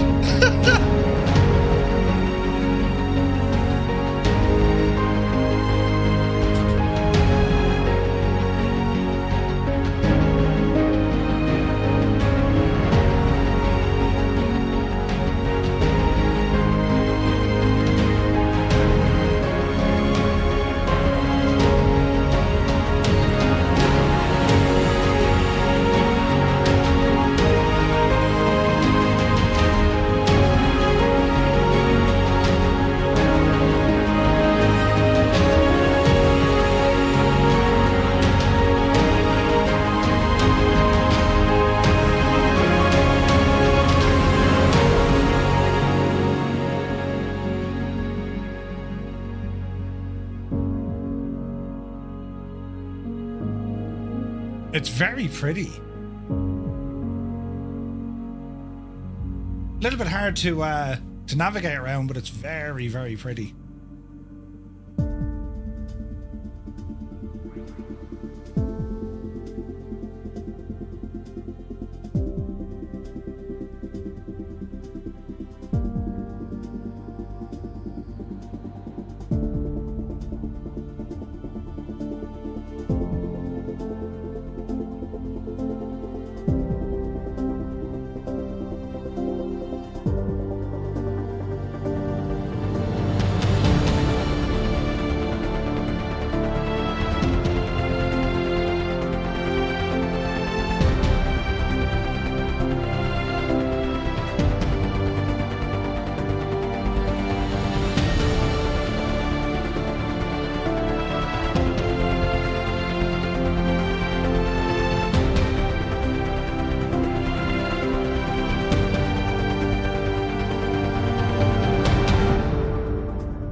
Man, it's pretty. Right now.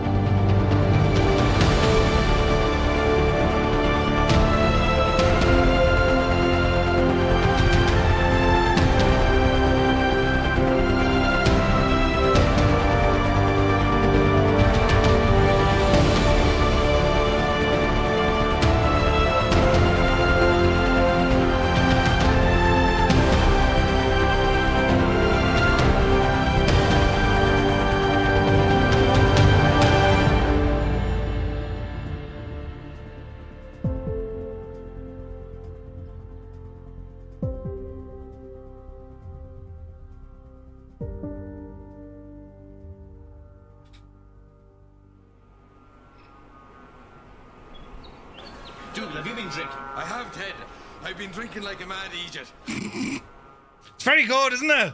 Brilliant. Hospice Timbers here. Good to see you, Shane. Tear in your eye, right? Yeah, the music. Isn't it fantastic though, isn't it?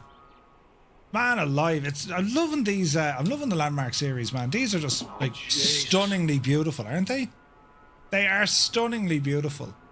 Not too much at night time, mind you, but like it's just absolutely incredible. It's about a bit of music though, isn't it? Allow myself to introduce Cynthia! Good to see you, bud. myself. Hope you're well. Yeah, this is really nice. It's hard to get over the size of it. Like, there's the moat, then you have like the outer walls, the inner walls. Like the detail's savage, isn't it? That's my plain pause just there at the top. Very, very pretty. But yeah, kind of a limitation. You think you were able to like get in and walk around it in the sim. Like there's a lot of updates needed, isn't there? So like it's a 2020 asset for sure, just kind of dropped into 2024. Very nice though.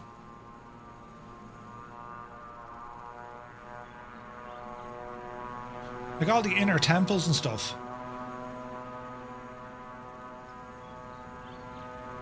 Isn't it mad?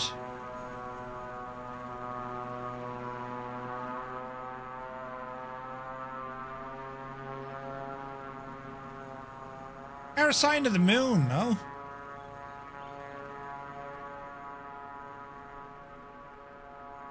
Look at that sky. Jesus.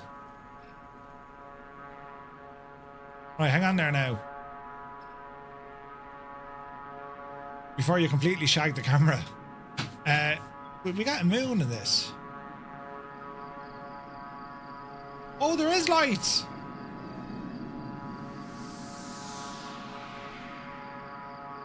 No sign of the moon, though.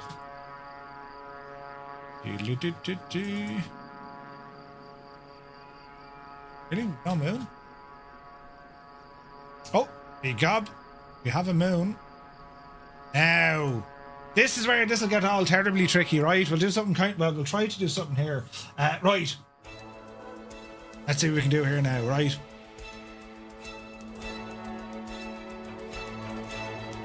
I don't know how well this will work, but we can try it. Fancy screenshot like. Oh, Jesus!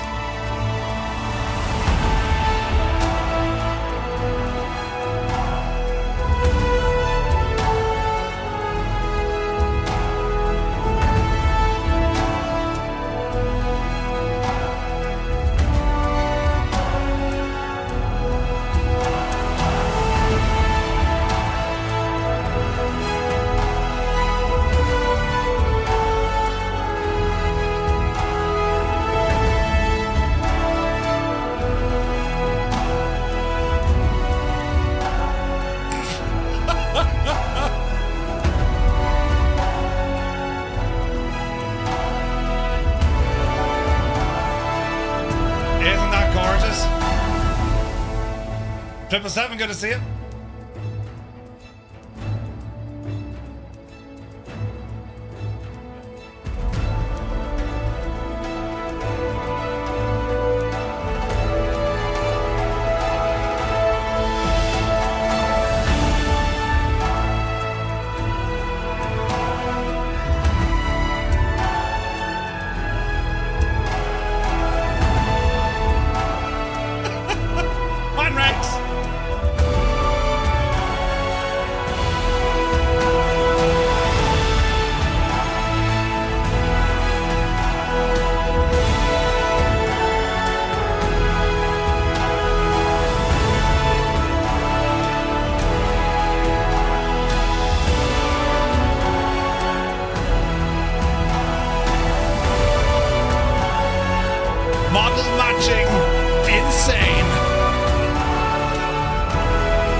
Floating embryo of clam jammer. It doesn't make any sense. Ah, brilliant. Murph, can you say hi to Gemma and Sarah? Hello, Gemma and Sarah. Hope you're well. Welcome in, welcome in. Right, now, begob then. That was, wasn't it? You know, a great bunch of lads. A great bunch of lads, you know. What's live time like? Oh, it's starting to become sunrise. There you go. Right. Dreamy, sleepy, nighty, snoozy, snooze. Yeah, dramatic. Yeah. Floppy lights as well, sure. Right. Oh, Jesus. 200. 200. Right, let's get back to the airport. Right. 200. There's always one. In our parish, there's always 10. You know. Sure, listen, she'll be alright. Right, we're about to do a landing. Somewhere. Where did everyone go? Because they're over there at the airport, look. Excellent. Man, that was gorgeous, wasn't it? So, next week, where are we going? We're going to, next week we're going to, Mont Saint-Michel, or, you know, Mount St. Michael. We're heading over there, to La France next week in the Duke. Ooh. DGS Murph, when you're using drone like that, am I using flow, active pause, or default? Just pause, default pause. Right, Jesus, slow down. Gear.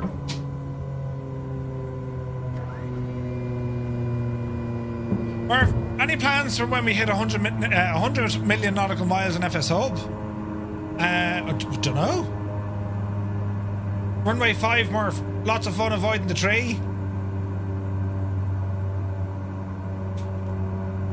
There's a tree on the threshold. Hang on, we'll overfly it. Easy now. 500. Inbound like an Egypt. Rex, you're going to make us famous for all the wrong reasons. Well, all the right reasons. 400. 400. Okay, so 400. What's this? 300. 2-3 is actually all right. I'll go down the far end of the parish though. I'm at the wrong airport. Wait, what? Am I? Wait. Don't panic.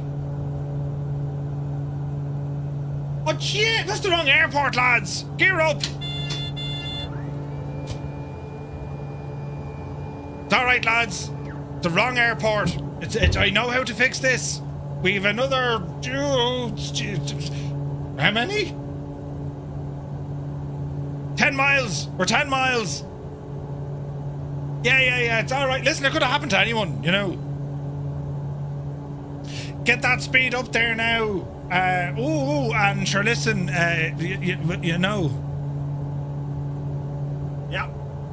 We're going the wrong way.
Now we're going to the right airport.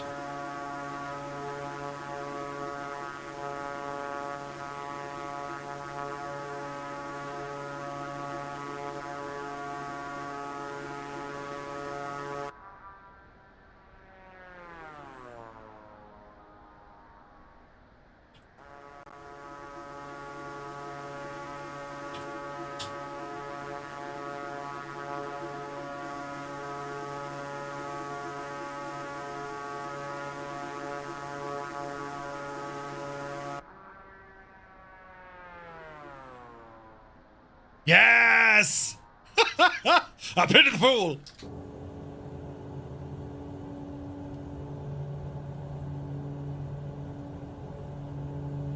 Can this go inverted?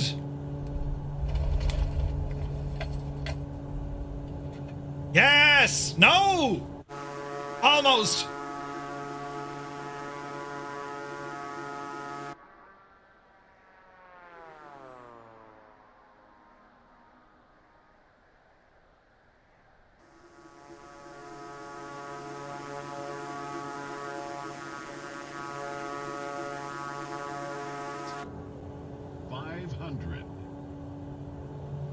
We need a reboot of that show.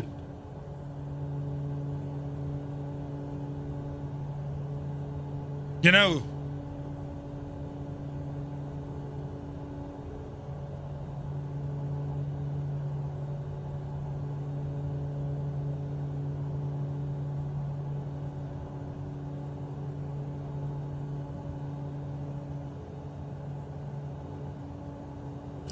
We're all right now.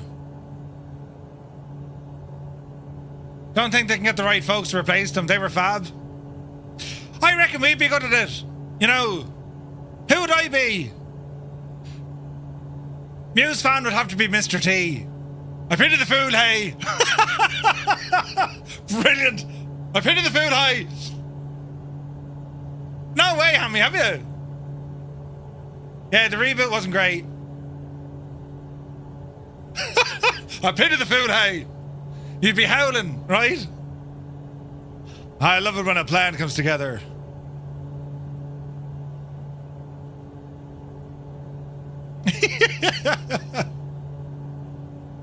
Ah, what a show.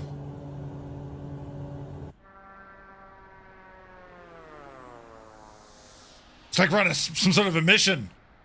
Does anyone know the intro in 1980 something? You know, what was it?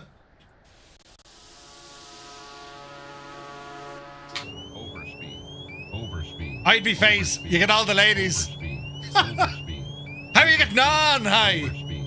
Overspeed. Overspeed. Overspeed. Overspeed. Overspeed. Overspeed.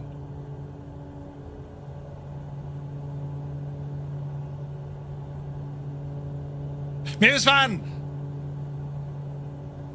The Savage Eye. You know, the bull. Did you ever see this parody? They bite down on electrical power. That's how they get their energy. I put them into the wood chipper outside.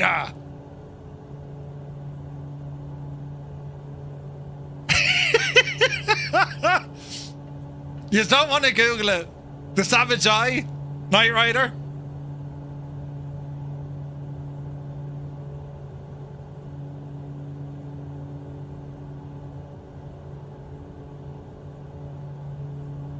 They don't make TV shows like that back in the day. Overspeed. Overspeed. We're overspeeding. Overspeed. Overspeed.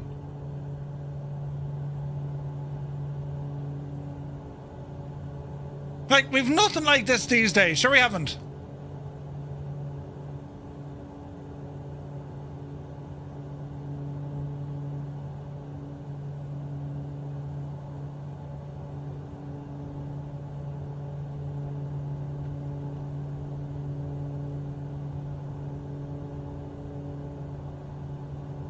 Hello there. Please stand for the national anthem of Cambodia. You know, that was your ringtone. I thought the phone was ringing. Brilliant. The film was a scary version of A-Team. Yeah, yeah. Disaster.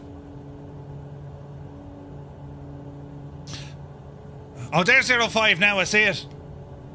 Right, hang on. What was the team from Glenroe? Oh, do you remember Glenroe? Right, even though we're in a fixed wing, we're going to try this landing. Yes! Airwolf. Air Cub. Ground Cub. Wait, what?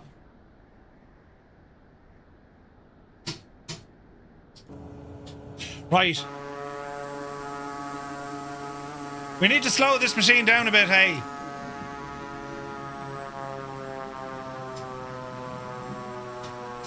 Gear coming down. Air Biscuit.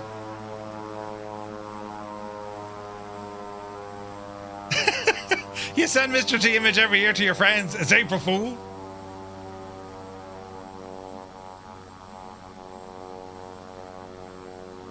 Wait now, hang on a second. We need to educate you here. This is... Hang on, I need to be quick.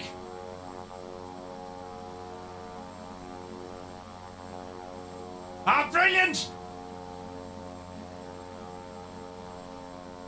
No, hang on. Ah, Jesus, where is it? Someone keep an eye on me plane.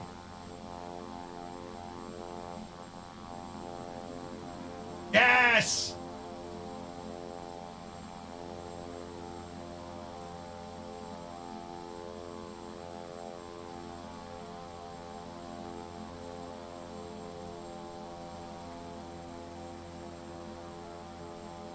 What's going on with the sounds?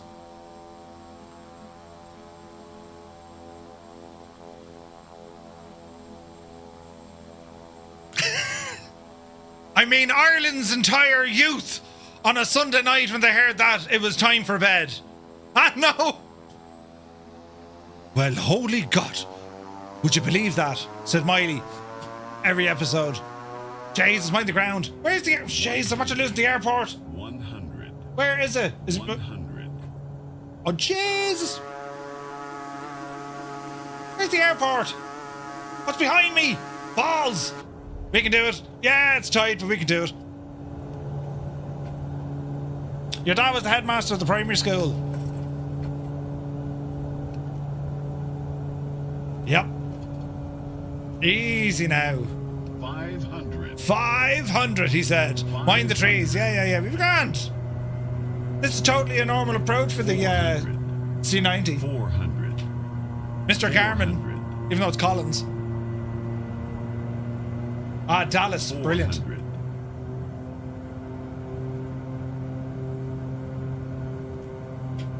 Miley, who was the wife? Biddy. Miley and Biddy. 400. 400. Oh, jeez, look at the tree right in the threshold. Ah, brilliant. Ah, look at that. That's brilliant, isn't it? How did they, you know? 200. We're going to put a big tree here, lads, you know. 100. Easy now. You don't even have a runway? Uh-oh. Easy now, Jemima. Easy now, Jemima. Easy. Easy. Easy. We're not really slowing down here, Chief. Put her down, man. Yes. 8. Yes. Jeez, this thing stops quick. Doesn't it?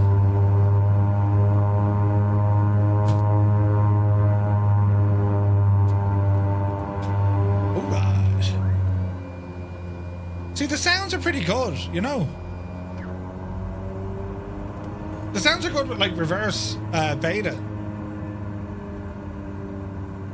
Not so good with anything else, you know.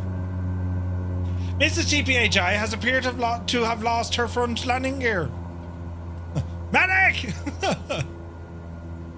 Right, park it up there now. Couldn't tie it. Couldn't tie it. Jason, I need to fill out the plane, look. Right. Brilliant. Now, lads, hey, wasn't that some crack now for a Monday evening to start us into this week? We have visited the Angkor Wat. That was loads of fun, lads. Great flight. The C90 is a great little plane, I gotta say. If they just fix the sounds, I think they're onto a winner. Like, it's a little bit light on features and whatnot, but it's not bad. You know? I don't know what's that in the marketplace if you can pick it up, but it's pretty good, right? But lads, I want to thank you all so very much indeed for tuning in tonight, for spending your time with me on this Monday evening as we have finished up with our Landmarks Part 2. Next week we continue, Part 3, flying the Duke in France. We're off to visit Mont Saint-Michel. So looking forward to that. What else then? Tomorrow, we're back tomorrow morning. We're over in X-Plane tomorrow morning. We're checking out Just Flight's newest Archer, the TX. So we'll do some general aviation flying using some on-air with X-Plane. We're trucking tomorrow night then, Euro Truck Sim. Wednesday we have the news and we invite Evan from the Flight Sim Association. We're going to be talking all things Flight Sim Expo. That's on Wednesday night's news. We also have some add-ons to show off, including the upcoming Quick Flight Striker, right, which looks surprisingly like you know, a Cobra, and we have some scenery in there as well, and I'll be showing off some hardware, the Corsair Galleon 100 SD keyboard. I've been using this now since Friday, and I'm at the stage where I'm thinking I don't think I can flight sim without it, so I'm going to go through everything that I use, how I use it, and just it's an expensive bit of kit, but if you're in the market for a keyboard with a Stream Deck built into it outside of your normal computing stuff, right, maybe you do a bit of video editing or photo editing or something, for a flight sim, very handy to have a Stream Deck. So we'll be showing that off on Wednesday. Thursday we do our final Navigraph Academy flight, our solo cross country, and then we're doing our final US flight on VATSIM Thursdays. We will go back to the US, but this is the end of the US series as we take the 737 over to Albuquerque, and then on Friday night we're taking out the Corvallis, an airplane I haven't flown really at all, to the Pyrenees, or as I like to call them, the pair of knees. So it's a busy week, lads, and well, as always, thank you so very, very much indeed for joining me and just sharing these experiences. Like, it's absolutely class when you think about it. Massive thanks for all the raids, for all the new folks who joined us here tonight. Thank you, you're most welcome, and you'll catch us over on our Discord, ! Discord. Any day when that Corsair will be available. I reckon about 2 weeks or so, Hermit. It's on back order now, but they reckon 2 weeks, mid-Feb, they'll be shipping. But yeah, you're all very welcome in. Thank you so very much indeed. Kid Fox fell over for a second time. There's Engines 1-5. Yes, remember, light a candle and let's be praying for better model matching. It'll come soon.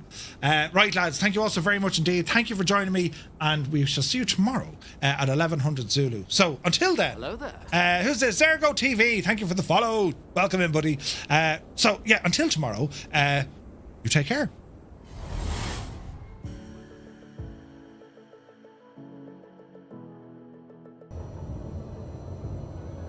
Into beta, reversers, flaps in. Get out of beta. Get out of the beta. Ah!